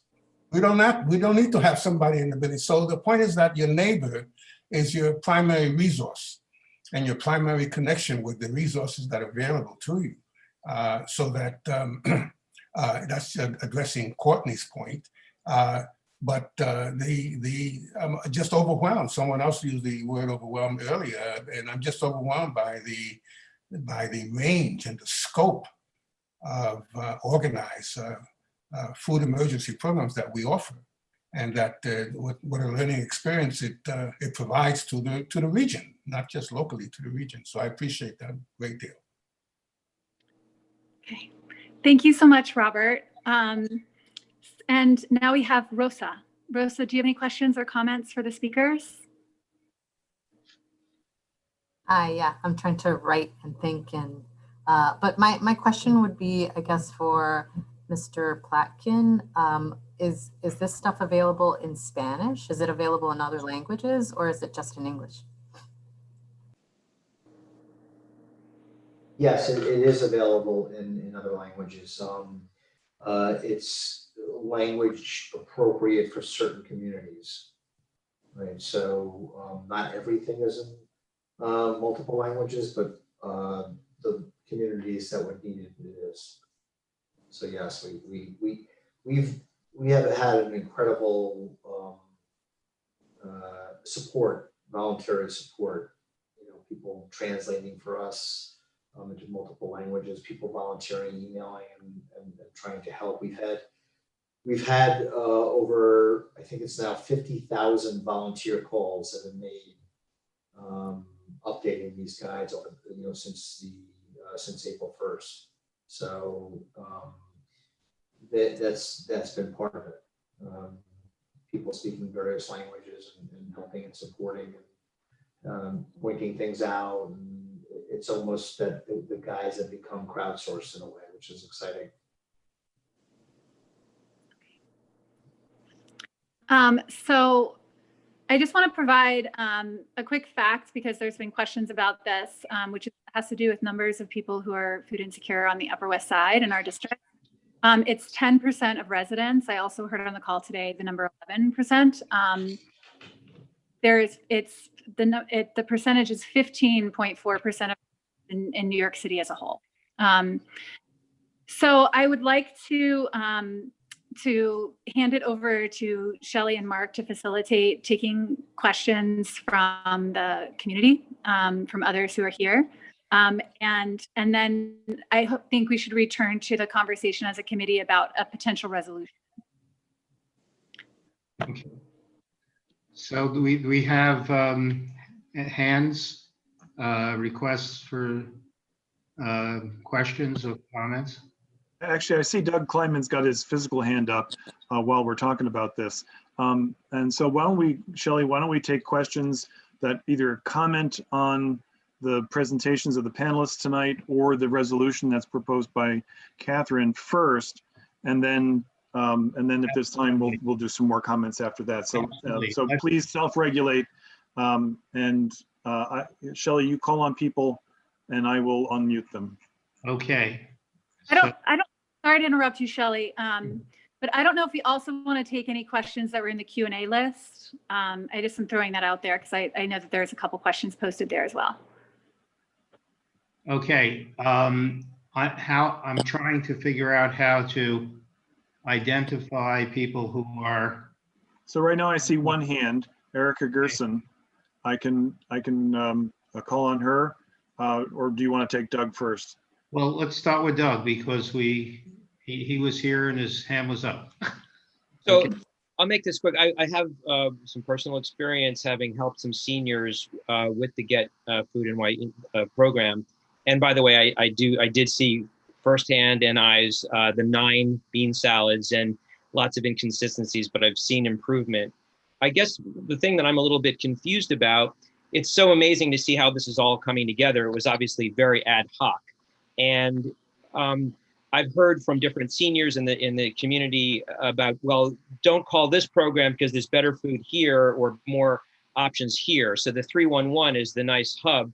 But I've also seen that, I guess, various vendors participate through the 311 system and the Get Food system. I've seen packaging that came from Meals on Wheels or packaging that came from elsewhere. So I guess I'm trying to understand how this is all integrated and, you know, is it just simply to say everybody who needs it should call 311 and that's the easier way to do it? Or do you call Meals on Wheels Direct or any of the other fine organizations that are on this meeting tonight?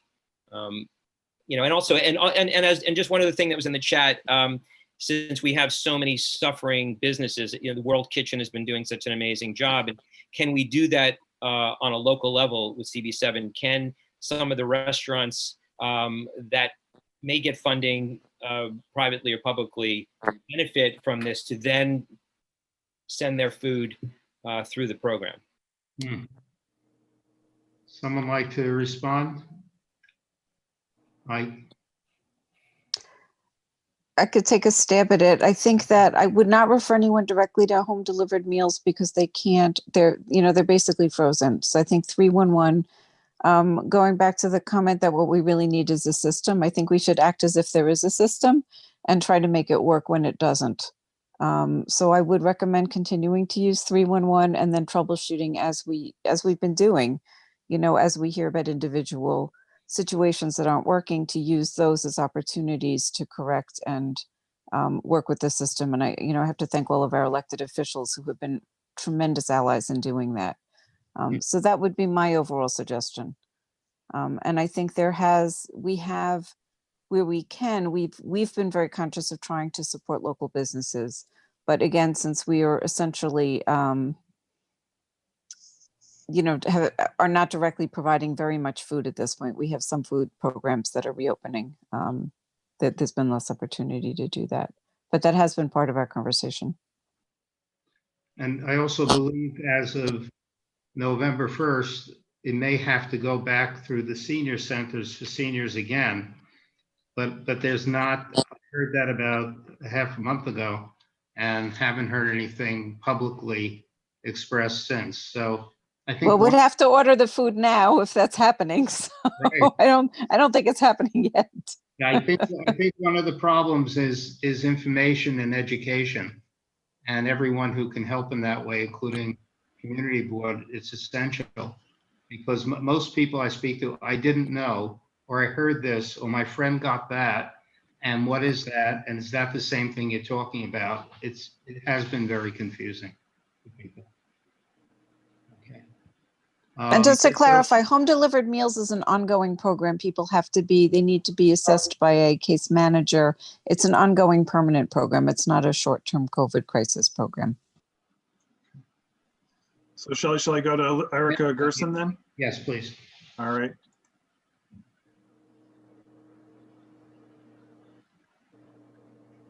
Erica, you need to unmute. Hi, Did I- good evening. Nice Did I to see lose you? some of There you you again. are. Okay. My kids want to know if there's a meeting every night. But I do appreciate all of you who I can see, as well as all the people who've taken the time to be on the call. It looks now I can see that there are 117 participants in the chat, and there are actually some really great questions there that hopefully someone can look at. There's a lot of data that people are asking about. I have a few points that I want to make. First of all, I really want to thank all of you for your great work.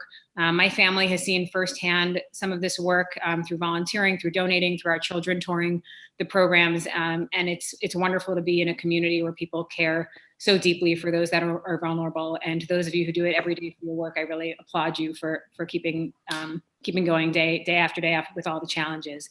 I want to say also with regard to the resolution, I couldn't catch all of it. There was so much that was listed. I think sometimes that can be a problem. One thing that caught my ear that I would support is the idea that there should be an accessible and updated database of all of the food assistance that's available. I know a lot of us, for a lot of reasons, don't want to give cash to people on the street, but we certainly don't want anyone to be going hungry. And that's exactly the sort of thing that should be available, even digitally. I know most people, even if they're out on the street asking for money, many of them have phones and could actually look this stuff up, or could use those NYC links to find it as well. So I support that, but perhaps not all of the other things that were listed on the resolution. I also really want to amplify the voice of Susan Matloff-Nevis. And I think you brought to this conversation the role of street security in contributing to hunger. As someone noted in the chat, it's the issue of the lack of deliveries is critical for our seniors, for our disabled population, and also it's critical that our delivery people are afraid. Like they're victims in this too, and I think it just points to the fact that I know people say we have to stay on topic, but I believe it is on topic to talk about budgeting because it starts with street safety. If you don't have safety in the streets, nothing else can happen. People can't go out and get their food, whether it's to pay for it in a grocery store or to go to a food pantry and fill their bags. So I'm grateful that our community recognized that and put it as a priority. I thought it should have gone higher, but I think it all interplays. There was also something in the chat from Nicole Metzger that I wanted to amplify. I know not everyone is comfortable speaking publicly, and since I am, I'll take the opportunity. She said that it was brought up at the meeting with Police Commissioner Shea last night that the night shift population is being disproportionately impacted by this. That in addition to suffering, as I was on a call, I think it was yesterday that we were on the call, that with their crumbling infrastructure, with elevators that aren't working, people can't get out. So there's problem number one. Problem number two is that their crime is higher than everyone else. So, they're certainly not going to get delivery people coming in, and they themselves might not feel comfortable going out on the street. So all of this interplays together. And we all know that, as I said last night, for some reason it was tagged as inappropriate. There's a finite pool of money. I have serious concerns about the people in our community and in our city that are facing hunger. I think Catherine maybe even understated it. You mentioned 10 or 11%, but that's people at the poverty line. There are people above the official poverty line who are still facing food insecurity. So that number, I'm sure, is greater. And we have to think about the realities that our budget is not growing next year. The city budget is shrinking. And so my question to the panelists that I would love a realistic answer on is, given that your budgets will all be smaller next year, and given that the need will only be greater next year, what will happen to these people? As I think about our budget priorities as a community, it's important to me that we not add programs, which is why I can't support everything in the resolution, some of which would add costs and ongoing costs to all of our ongoing expenses when we have programs that are going to fail our people. As I think, I don't know if it's Reverend Carpin. Okay, Reverend Carpin. If a food pantry has to close and can't serve that last person, that's a big problem. And we can't fail to deliver on things that we've already promised to our community. So if you can talk about what that gap is going to mean and what it's going to look like if we can't allocate a larger percent of whatever pot we have next year to food insecurity. Just wanted to say one quick thing before you started, sorry, that the numbers that were given from the food state reports, they're pre-COVID numbers. We don't have the COVID numbers yet. Okay, that's really helpful. Thank you. Thank you. I would just thank you, Erica. That's a really good point. We do at Westside Campaign Against Hunger, we do receive a small amount of city, state, and federal money, but the lion's share of our funding comes from private citizens in small amounts and big amounts, as well as foundations and so forth. So we really are, our financial sources go well beyond the governmental ones. Thanks. And they're increasing, I should say. I mean, people have been very, very generous in this time. It's certainly good to hear. Okay. Are there any other? Aren't some of these programs funded by government money? There is government money for all the programs, I think all the programs, but in the case of Westside Campaign Against Hunger, Yeah. well, when it started, our area policy board used to give the foundational money. And, but over the years, it's not just been the governmental money, it's been voluntary contributions by institutions and individuals and so on, because of the worthiness of the project and how it's expanded so beautifully. And it's really the model across the nation. I wanted to say one thing, Erica. Those are really great comments and really important concerns. I think that one of the things that, you know, becomes so important is who your local politicians are, and how they're going to be voting in the city council. Ain't that the truth? I think that the city council really recognized the importance of food and tried not to completely wipe out some of the budgets this year, but it's going to get worse for 20, you know, for in June 2021 when they do the new budgets. I think that's a very, very important point. And you know, the city, look, it's going to be, a lot of it's going to be politics. What the federal government does, what Governor Como does, and who we elect as our next mayor, and do they understand the importance of food in our community and in our communities, and also, you know, the city council members. I think there's a huge amount of city council change coming up. I don't remember the numbers, but it's is it 3/4 are changing? 35 out of 51. I'm sorry? 35 out of 51. Yeah, it's tremendous. So, you know, again, I think that that's going to be important. The city council has a lot of power in the city of New York, and I think that that's going to be critical. I think that food has not been prevailing to most politicians. There are some that, you know, the exception, and I think it's about making noise around those issues, which, you know, I think, and being an advocate, and making sure that the candidates that are running for mayor and the candidates that are running for city council, that they understand the crisis that's going on. I think that that's going to be really important. And thank you for your comments, Erica. Yeah, and I'd like to say, CB7, what you're doing tonight is a really big step forward in terms of establishing the importance of hunger as an issue in New York City. When the Upper West Side CB7 says we think this is a #1 issue, that speaks loudly to those who make decisions. So thank you. And one of the things to add to that is that, you know, we talk about this, you know, as food advocates all the time, but I'm not so sure that everybody kind of hears this language, that food is a basic human right. Healthy food is a basic human right. And I don't hear enough talk with that as the in the forefront. You know, healthy food is a basic human right, and it should be right at the top in terms of priority, along with housing and education. Absolutely. Thank you. Thank you. So shall I call on the next person? Yes, please. Alrighty. So Erica, I'm going to return you to the attendees, if I can figure out how. Well, maybe I'll call on. I'll turn off my video. Don't worry about it. No worries. No, you're fine. But I am going to call on Casey. Is it La? Thank you, and please unmute and address. And then where did Erica go?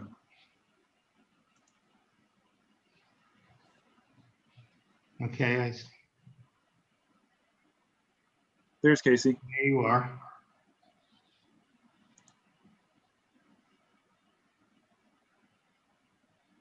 Okay. What happened? You're muted. Try again. Casey's muted. There you go. Oh, you're showing as unmuted, but we can't hear you.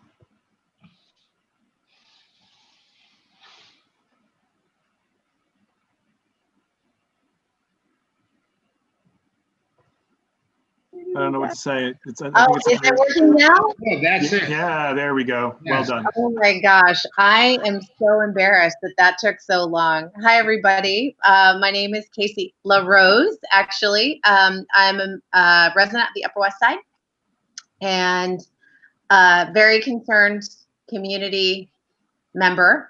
I have a bunch of questions that I guess I'll dig into the data later. It looks like John is part of the community who's a data-driven person. But my question is really around how are we working together with the Department of Information, Technology, Communications in the city and all of their smart city initiatives to tie the people that need food to the systems, to the restaurants, and to potentially public and private partnerships that could help. I mean, I know there's Grubhub is a delivery service that has a round up the change to feed the hungry. To me, it seems like we have restaurants that are suffering and going under. We have people that need food. We have people that are, able to deliver the food. So it's really just a matter of connecting the people with the food. And is there a way for us to do that using technology that would help the restaurants that are suffering in our community actually cook food and make it through the winter? Because I feel like, and maybe through the spring and early summer, if we could figure out a way to connect those dots using some of the technology that city has already invested in and they've created, maybe there would be a way to route this through that and send it to the restaurant so they could make the orders and then they could actually generate revenue. Okay. Sounds like a great suggestion. Does anyone want to comment on it? I mean, I can say, so I believe it began in April through the United Way. West Side Campaign Against Hunger was partnering with DoorDash to home deliver pantry boxes to, in similar fashion to the conversation around seniors, we saw a huge drop in the number of seniors attending our pantry. And so that was a solution that came through the United Way. Unfortunately, that's probably a fairly short-term solution. It's still going on. Their capacity is about 100 seniors a week. So that's what we've been doing, but we just don't know how long that will be a solution for our seniors. Similarly, through another initiative, through Helping Hands and Uber Eats, same concept. But again, they're not long-term solutions or programs that we can rely on for our customers. Is it just because the contracts that are in place were only temporary or COVID related? Yes. Through those funding streams, through the United Way and through Helping Hands, they seem to just be, for right now, as far as we know, they're just COVID grants.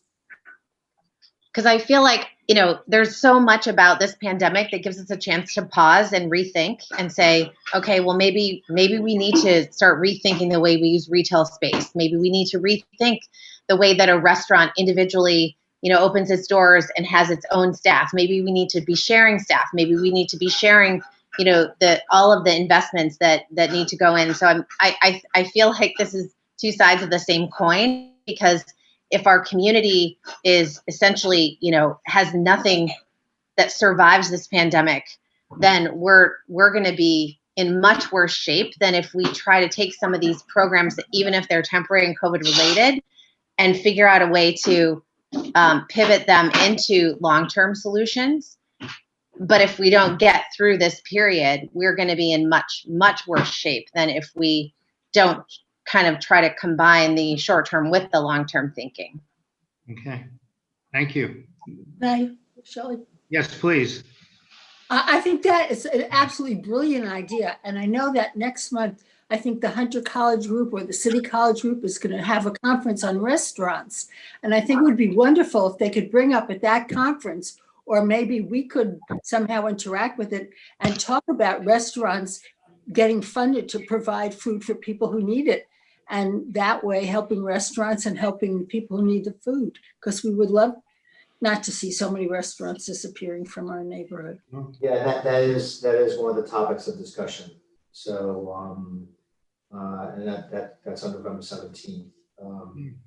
So, yes, we have been talking about that. In fact, one of the pre-interviews we did yesterday, a restaurateur was desperately saying the same thing. I know they did it with catering. The city put out an RFP, and a lot of caterers were providing meals for seniors and meal delivery programs. They were delivering meals. And have there been successes for the restaurants? Have they kept them going? You know, I think that, we get snippets of information. And, we have to probably do a Freedom of Information Act and then contact each of these catering companies and restaurants that were contracted, which is not a bad idea to see in our phase 2 of our research. But, I've just heard anecdotal stories. That's it. And nothing that I know I that's think coordinated. the business improvement districts, like there's I think 2 or 3 within the Upper West Side, and obviously I'm thinking about the Upper West Side specifically, but I feel like that the bids are a good central place to go, which represent those groups. There's one in the Lincoln Square area, and I think that there's one on Columbus, and then there's one on Amsterdam. I think like between 80 and 100. So to me, the bids would be one place to go to get to those central places. But this could, if we do think about Uber Eats, DoorDash, and Grubhub, the 3 of those combined could probably. I know already that Grubhub is doing charitable, programs and actually giving people the opportunity to donate money when they order food. And to me, that would be maybe just do that on steroids. So instead of donating like $1 or $2, you say, I'm going to order this and I'm going to donate a meal. And then that money could then get put, we could do this all through technology so that it could be centrally distributed. And then not only help the restaurants, but it also helps potentially people that are unemployed who could help, assemble the food. So maybe that could be, I really feel like if we don't act fast as a community, this winter is going to be really, really horrible for everybody. Not only from a health perspective, but also to kind of try to keep some of the businesses alive. Yeah, I think this is a great idea. I do have some issues with the donation part because of the levels of consistency. And right. I think that, getting a meal, that concept of charitable narcissism, it's great to feel like you contributed, but it needs to, in order to make a serious impact, it needs to be really a highly coordinated and well-funded, program, right? I'm not saying that is not important that charity is not important. I just want. I totally get it. That's really the important. It's not a long-term programmatic way to solve the problem. It's just it's a stopgap. But I think that, it could potentially, there could be a path through that could leverage the. Okay. Yeah, and I think that, and maybe it's some combination thereof or something, because people need, part of food insecurity is consistency and being able to know where your next meal is coming from. Right. And that's part of it. So again, not to poo-poo or squash this really great idea, I just want to keep putting it out there that we need consistency. We need, programming that is long-term, because food insecurity and hunger issues are not going away after there's a vaccine. Mm-hmm. And there's still going to be high levels, and when everybody's, going rah-rah because, COVID's gone, a lot of the impact is going to stay for a long time after that. So Sure. It's just really important to recognize that. Okay. And shall we move on to the next person? Yes, please. All right, that is Thank you, Casey. Helene Mundekler. Forgive my bad pronunciation, and thank you, Casey.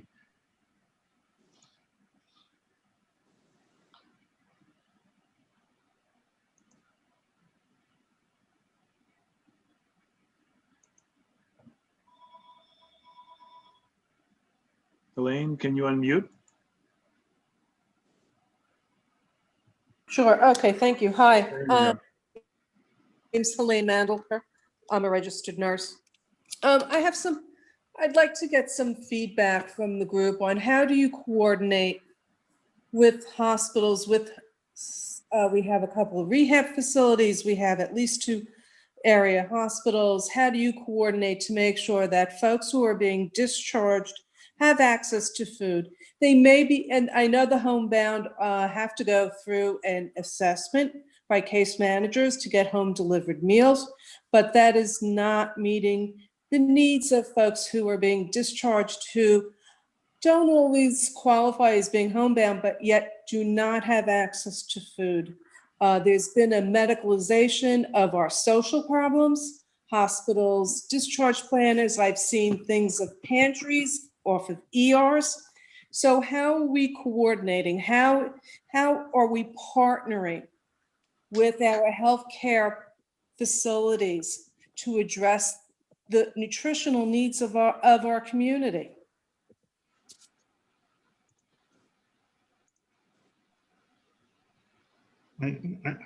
Go ahead, Robert. Robert. Yeah, let me share an experience I had 2 years ago when I went through my portfolio of health crises and my aging health crises.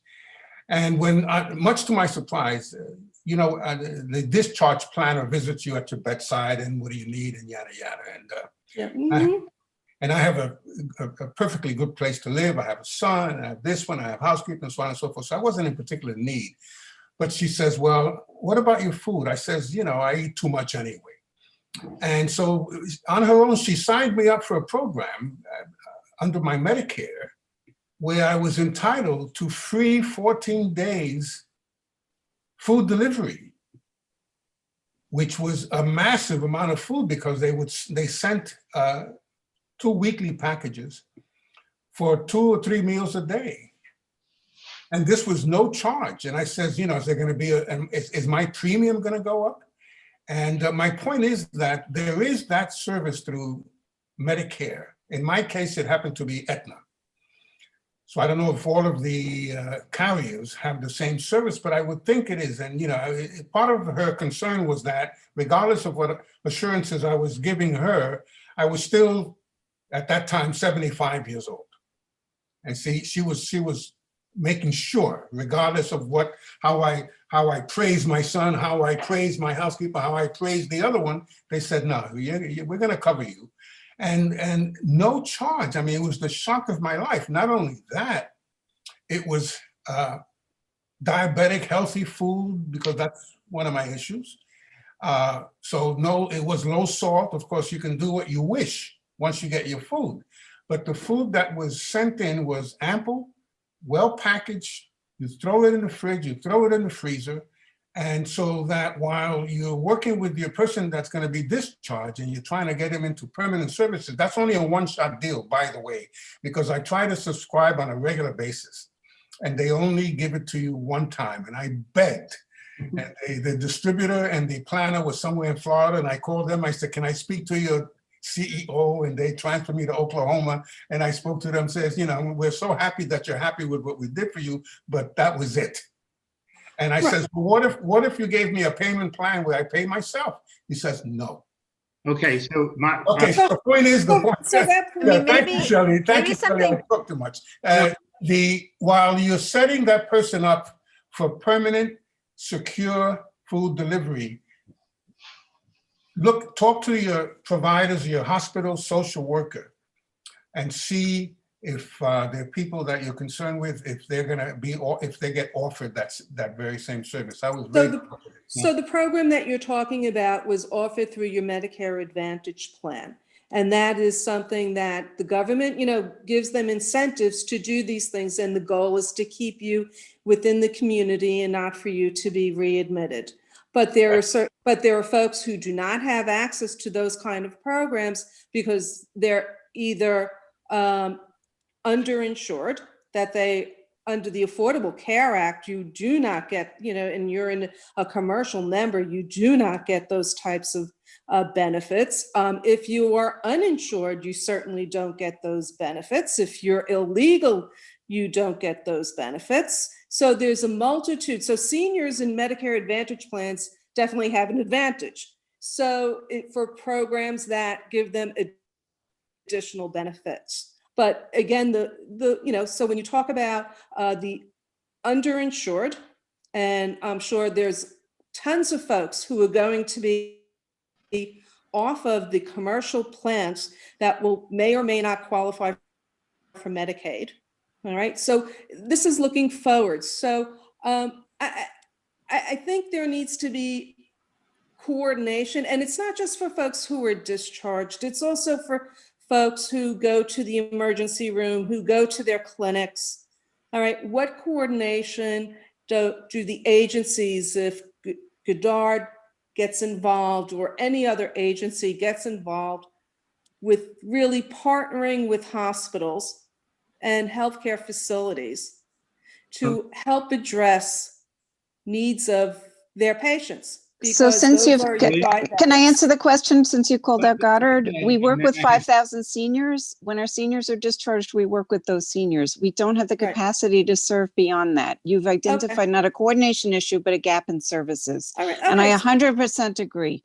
There are not enough services for seniors. If you're not associated with a program, with a funding stream, there is no other, there's no general safety net for people as they're being discharged. And I absolutely agree. It's something we've been looking at trying to address in the Upper West Side, but there's a It's gap. not- Not everybody gets served. We don't but- have the capacity to go into a Right. hospital and coordinate with discharge planning because we have 3 social workers. That's it, serving a really large group of people. I totally Yeah. I want to explain. Audrey Isaacs and I are on the Community Advisory Board for Mount Sinai West. That covers what was St. Luke's and Roosevelt. We're going to bring this topic up at our monthly meeting.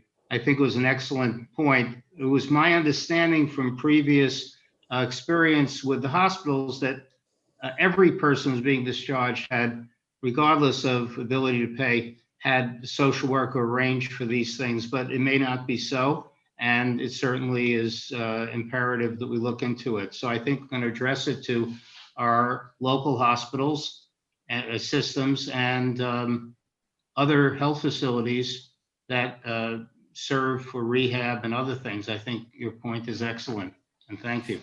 Thank you. I'll say very quickly, Westside Campaign Against Hunger has a new partnership with New York Presbyterian Hospital to address food insecurity through partnership with other community-based organizations where families, patients who are being screened using the Hunger Vital Signs screener and screen positive for food insecurity are referred to our program, and they receive bi-weekly distributions of robust, healthy food pantry boxes through a trusted community organization that they know. So that is a fairly new partnership for Westside Campaign Against Hunger. And I think it's a really exciting, exciting investment that they're making in food insecurity. Great. Thank you. So I noticed that Charles may have to leave us shortly. We thank Charles very much for being with us. It is 8:50. We have one more hand raised, so why don't we take that hand and then we'll go back to the committee for a vote on that resolution. Yes. Let me see. This is Dan Tamkin, who I think I know who that is, but maybe I'm mistaken. Dan, can you unmute and join us?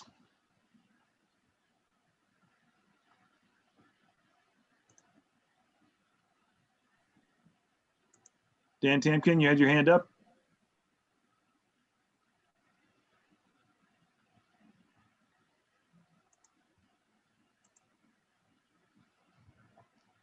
Okay, Dan? Okay, Dan, I'm not sure. I pressed the ask to unmute button. I think it's on your end now.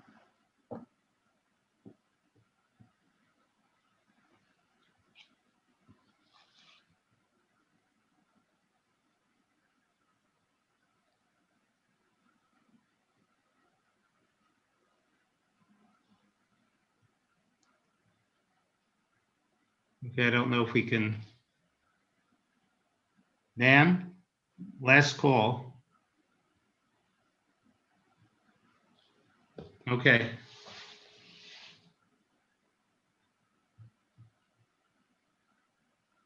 I think we're going to go back to the resolution. Okay, if Dan, if you can unmute in the meantime, let us know, but why don't you, I'm gonna give it back to the co-chairs of the meeting. So Okay. I'll just review what I said earlier, and then Shelley, if you have thoughts, if other people in the committee have thoughts of what to add. What I suggest doing is drawing the most recent data from the report, which was published at the beginning of this month on October 5th. And in establishing the facts, as Audrey suggested, and then supporting the recommendations that are in the report, which I relayed before we took comments earlier. And then we can also incorporate some of the insights that the speakers shared. For instance, about the importance of having long-term solutions, long-term planning and solutions that aren't dependent on private donations or administrations or other factors that would make it unstable. Keeping in mind the needs of different populations. There were many mentioned in the conversation, also in the chat. Rosa has been taking minutes, so we can look at her minutes to see, or the recording of this meeting, to see if there's other things that we missed. And then finally, we can also share it with the speakers and follow up with them to ask more questions about some of the specifics. So yeah. I would say that a very important thing was the expansion of food policy, New York City food policy department. Is it a department or is it an agency? What is it right now? I believe it's a city department. The department, because to coordinate all these efforts together and all the agencies that are involved. I think without that, it's going to continue a piecemeal situation, and in the long run, it's not good in the short run. It's necessary, but in the long run, I think that would be necessary to put in. Mm-hmm. Don't you think we need more facts rather than just develop more bureaucracy? Shouldn't we be more specific if we're going to have a resolution like that about what a food policy group should do in relation to the city, rather than just say grow the food policy group? And then you have all these other groups and all the other agencies. It sounds like bureaucracy multiplying itself. I understand your point, Madge. And I think the argument made in the report to expand the mayor's office of food, it's the mayor's office of food policy, is that they provide, there needs to be one body that is looking at how all the agencies work together.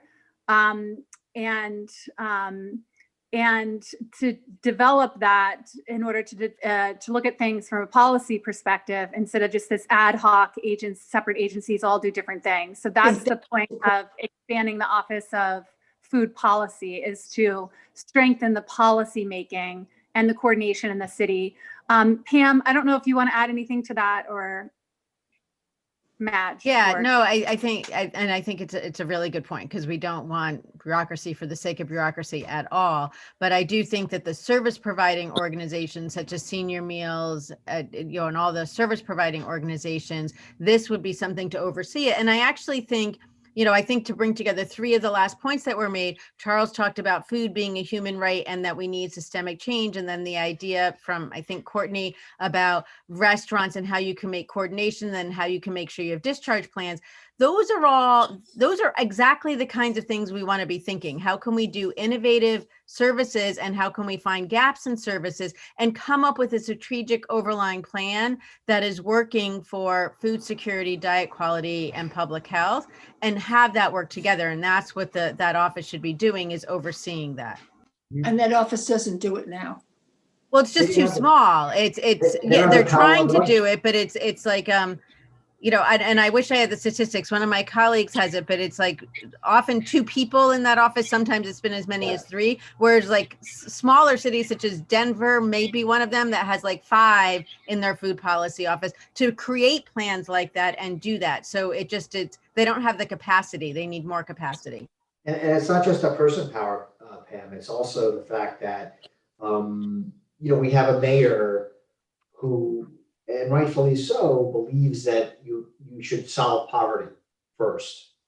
And that, once you solve poverty, that the food insecurity issues will be solved. And it makes sense theoretically, but practically, what do you do in the 50 years that you try to solve solve poverty with the people that are hungry, starving, and food insecure? And I think that in the beginning of his administration, he kind of gave a lot less power to the food policy office and didn't expand it and didn't act in a very progressive way. Now, they didn't even have enough coordinating power to deal with this pandemic, and that's why they brought in Catherine Garcia to handle that, because she has shown and did show that she could basically move mountains fast and cut through bureaucracy. So I think, just to answer your question quickly, that office is a practical office. It's not a bureaucratic office. It's a practice office, right?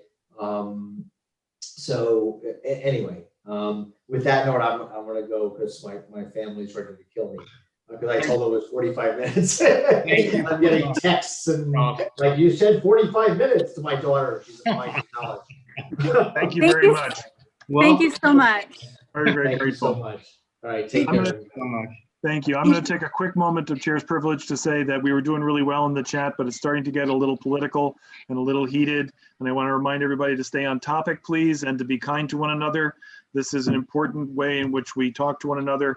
I'm not going to shut it down, but I'm concerned that we honor what we started off talking about at the top of the meeting. So please, let's reel ourselves in a little bit. And now I'm going to give it back to Catherine and to Shelley. Thank you. I'm sorry to interrupt you, Shelley. I was just going to say other comments on the proposed resolution. Can I just ask that the proposed resolution on food policy be specific, not just we want to expand it? Let's talk about what we really want it to do, what the purpose is. And I don't know if we know that or our guests know that, but I think that general expansion for me is not a comfortable resolution. Okay. So I don't, that would be one of the recommendations. But there were a lot of other ideas that were suggested tonight, such as the idea that you thought was really great about incorporating restaurants into a plan for providing or increasing the food supply and food access. There was also, I think we could ask for more specifics about what the Food Policy Center, the Mayor's Office of Food Policy would do, like what those tasks would be. Some other suggestions in that report were to both create and maintain a public data set of food pantries, soup kitchens, and also provide emergency food providers with simple technology so that it can update their status, expand economic stimulus support, focusing on small and independent food businesses, monitor program impact on diet quality and address nutrition-related inequities which occur because of income and race, develop food plans for future emergencies that include concrete steps to support high-quality diets, and ensure that all local, state, and federal benefit programs for workers are accessible to all food workers. And then I think there was a lot of great ideas that I need to process when we read over the minutes around how to serve and meet the needs of particular populations so that they have access. For instance, making sure that people with disabilities that would have a hard time opening a can of tuna are not getting cans of tuna, or making sure that there's quality kosher food available and things like that. So maybe addressing the issue that Courtney raised about safety of delivery people. So I think we can get into more specifics, but the report that was published, that was put together by people on the call, the organizations, provides the frameworks and like where we can start, and also recent data, because the data that we have that's accessible is pre-COVID. And then also, I think that this is a citywide issue, so it would be great if we could produce something that we could then share with other community boards. Mm-hmm. So that's to raise awareness about what the issues are and what the experts are suggesting are the solutions. I'd like to just add what came up about exiting from hospitalization. that nutrition plan should be Yeah. designed and delivered for an adequate amount of time for a person to adjust on exit from hospitalization or rehabilitation. I agree 100%. Other comments from the committee, and by the way, if people need to leave, speakers, those that joined us, if you need to leave, we understand and we thank you. Yeah, thank you. I'm going to sign out, but thank you very much for the Thank you so opportunity much. to speak. Have a good night. Sure, good night. Thank you so much, Bye. everyone. Others on the committee? Any additions to the recommended resolution?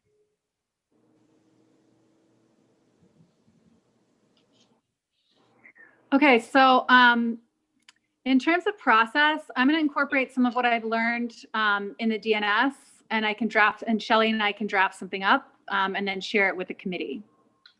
When can we vote on it before the big meeting? Mark, what do you recommend for process here?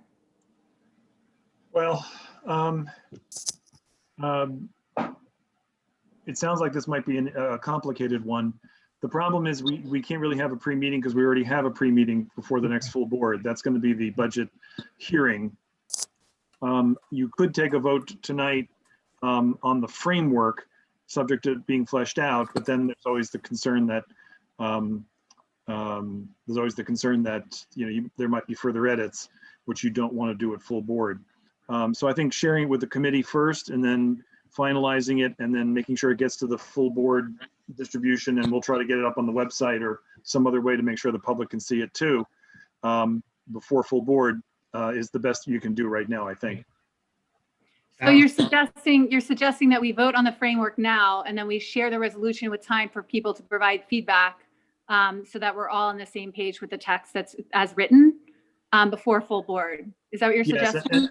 With the further caveat that we want to get all of our resolutions visible to the community beyond the board before full board as well. Okay. Okay. So let's have that on the framework. Okay. Okay, so committee members. Robert? Yes, I'm Okay. here. Can you see me? Yeah, I see you clearly. Rosa? Who is it? I can't see everybody. I'm here. Oh, good. I'm typing. Okay, Audrey? I think we lost Audrey. Okay. Who am I missing? I'm having trouble. Madge is voting yes. So we got Madge, Shelley, Robert, Catherine, and Rosa is 5. And Audrey. Courtney? Is Audrey voting? Courtney? Oh, I'm sorry. Hang on. We've got a comment in the chat. The public comment we just had was the opportunity to talk about this resolution, but it looks like there are people who still want to talk about it. So before we finalize the vote, let's make sure we've covered that off. I only see one hand. Okay. Let's have that person. So if anybody else wants in, now's the time. And this is Deborah Salant or Salant. I'm sorry, I'm mispronouncing.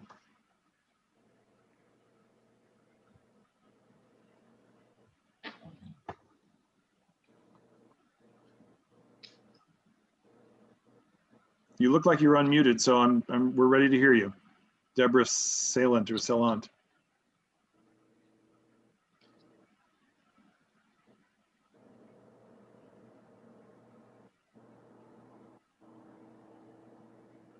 Okay, Catherine, there's a question in the chat that is a fair question, which is what is the resolution? So if you could just briefly recap the proposal. Yes, and also, I didn't mean to say that other questions in the chat were not fair. I'm just sorry. It's late and I'm speaking badly.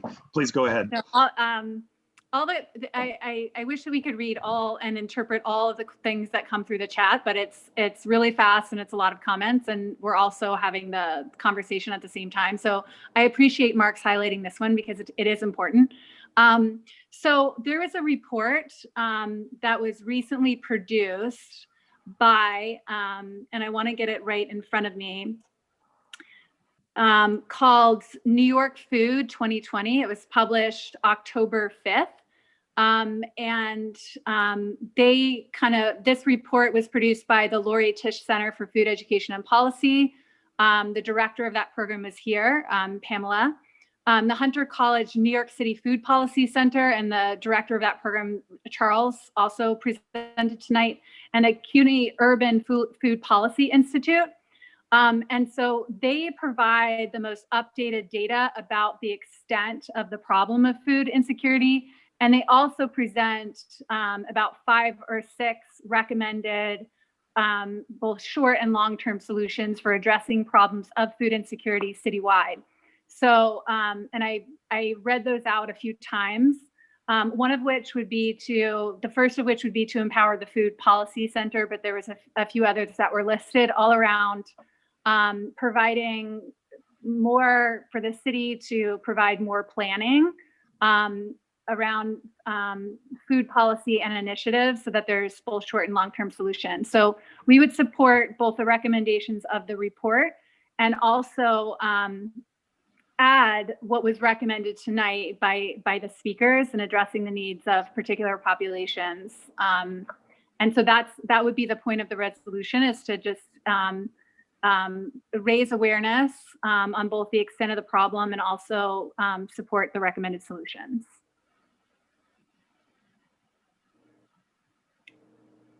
Okay. So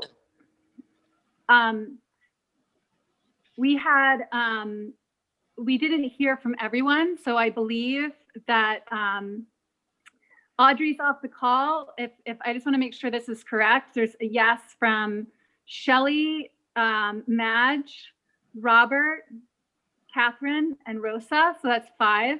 Is Courtney still on the call? No. Okay. Okay. No, I don't see her. We have a majority of committee members, so to take forward approval of the framework of the resolution. Okay. So Rosa is going to. Hang on, let's take a vote of the non-committee board members. Yeah. Thank you. Absolutely. The non-committee board members. So Louisa? Okay. First of all, this has been a fantastic meeting. I learned so much. I think it was a very important meeting, and I definitely support the framework that Catherine has proposed. Okay, excellent. Thank you. Okay, Doug? Yes, I very much support the framework, and this has been a great meeting. And just to see those photos that Kay put up are heartwarming and heartbreaking at the same time. Mm-hmm. Gotcha. Okay. Do we have anyone else? Mark, of course. I vote yes, with appreciation. Okay. What about Kay? Is he still here? I don't see him. I think he left. Okay. So actually, I now see another hand. We've already voted now, but let me promote to panelist Maria Danzelo. Maria, we never could get Deborah Salent unmuted. Maria, can you unmute yourself? I'm sorry that you didn't raise your hand until after we were voting, but we will still hear you. Oh, hi, thank you. Can you hear me? I'm sorry, it's connecting to audio? Nope, you're there. Go ahead. You're good. Thank you. Yes, I don't want to waste anybody's time. I know it's very late, but I do want to just say quickly, thank you very much for this meeting. Something I have been attending every single community board meeting for months and months, and have really been waiting for this issue to be brought to the front of the line. It's a hugely important issue. It's hugely important to all of us on the West Side. Everyone in my community has been really concerned about this. We're also deeply concerned about the number of deaths in the community in congregate nursing homes. This is another issue that I just want to mention to the community is extremely important and needs to be put at the front of the line. Enough is enough. We've had an enormous amount of deaths in congregate nursing homes. This hasn't been addressed. It hasn't been discussed. It hasn't been brought to the front of the line in Community Board 7. As far as this resolution is concerned, thank you very much. I appreciate the hard work. I still actually do not understand, and I'm following very closely and reading carefully, the idea of just, I mean, I heard Ms. De Lazaro mention the framework and read some specific language, but I still don't see the language that is being proposed for the resolution. We want to make sure that this language is all inclusive and covers many of the important issues that many of us have been bringing to the front of, we've been trying to get attention on for a long time. So we'd like to see the language, not just sort of hear a broad general, it's going to cover what people were discussing tonight. That's all very good. Everybody had some, you know, the speakers were fantastic. But, you know, it would really be helpful if we had the, you know, specific language that we can look at and comment upon. Again, that's it. Thank you very much. Oh, So one other, I'm sorry, just one other point. I'm sorry, excuse me. Okay. Just one other point about Goddard. This has been coming up over and over again. Very interesting that Goddard has a limitation of 5,000 seniors that they can serve. That's news. Maybe it's published, I missed it. And that there is a gap in services in terms of the seniors that are being provided meals. It would be great to kind of get more specific information from Goddard as to whether they are adequately funded to meet the needs of the seniors in the community right now. And in terms of budgeting, you had that very long meeting the other night, very contentious meeting over budgeting. So I just wanted to make sure that the Goddard issues and how Goddard is funded, how other communities are, other service providers in the community are being funded, that's also, in terms of food insecurity, that is also getting to the front of the line. This food insecurity is astonishing to me that our numbers are up double since the beginning of the pandemic. This to me is a urgent crisis of enormous proportions.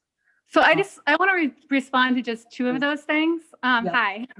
I just want to respond to two of those things. The first is that we will produce the resolution as soon as possible so that you can see the language. What's tough for us is that, and most of us also work full time, but what's tough for us is that our meeting happens at the end of the month and the community board meeting happens at the start of the month. So we only have like a few days. So we have to use information that we learn in these meetings and then turn it around really fast. So we'll do that as soon as possible. If you want to provide your email address in the chat, I can follow up with you and we can talk more. The other piece about the congregate nursing homes is a really, really important one.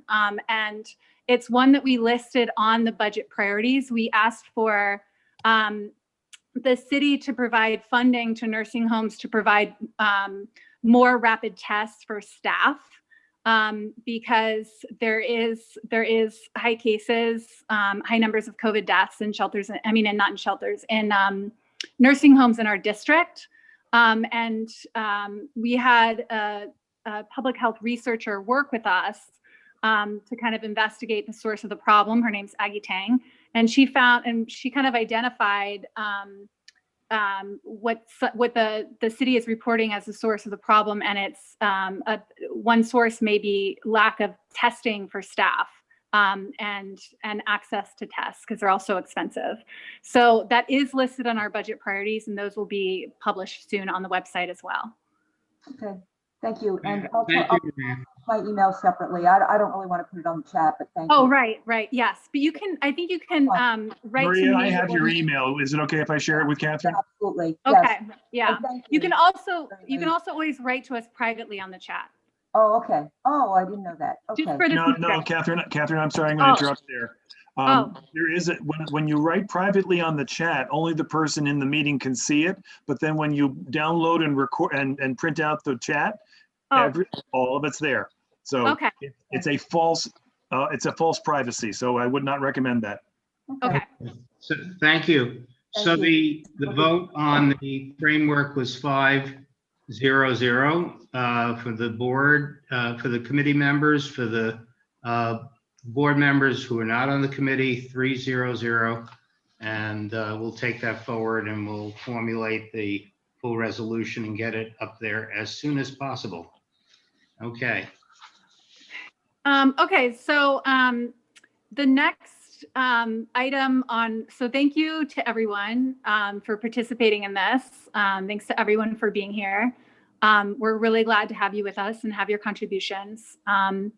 So what I want to talk about next is our plan for future meetings, drawing from our research on the district needs statement and the budget priority. The district needs statement we're still finalizing.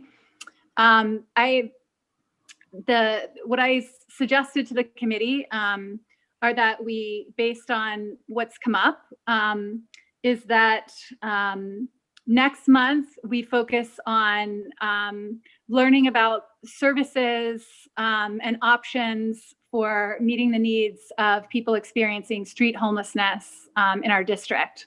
So that would be for the November meeting.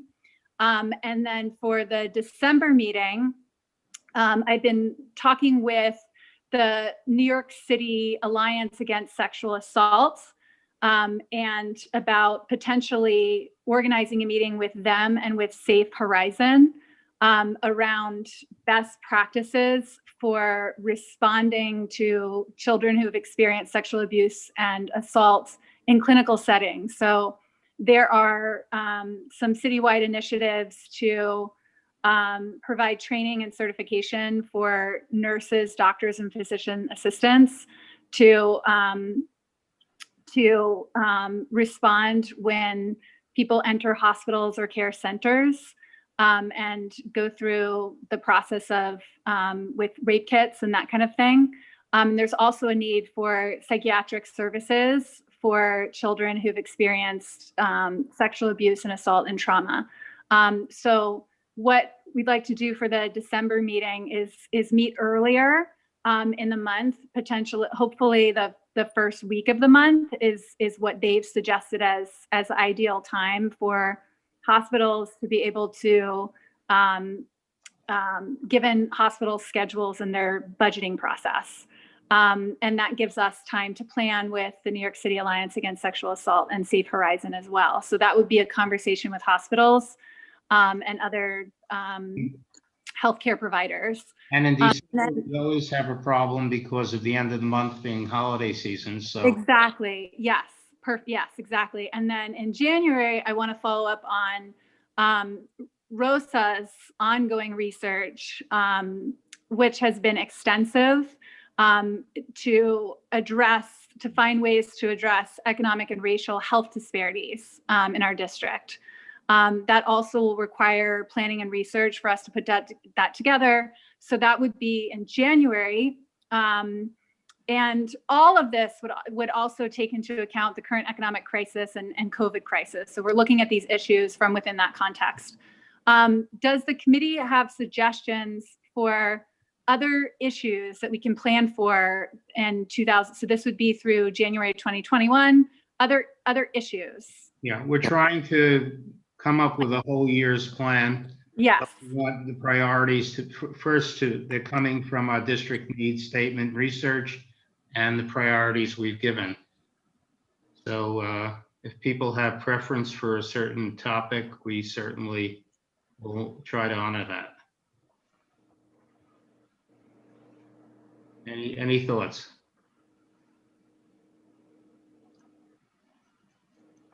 I'm going to wager that the thought is that it's 9:20.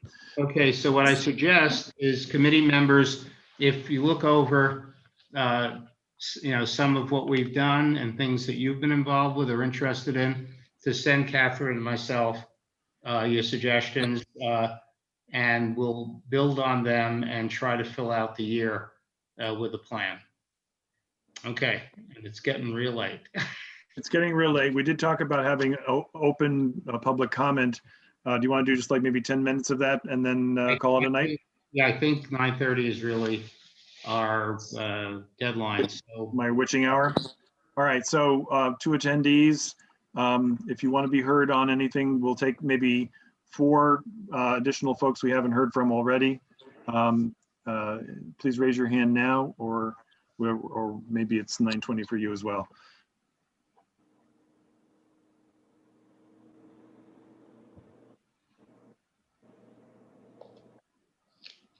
Okay, well, it doesn't look like looks like everybody's ready to call it a night.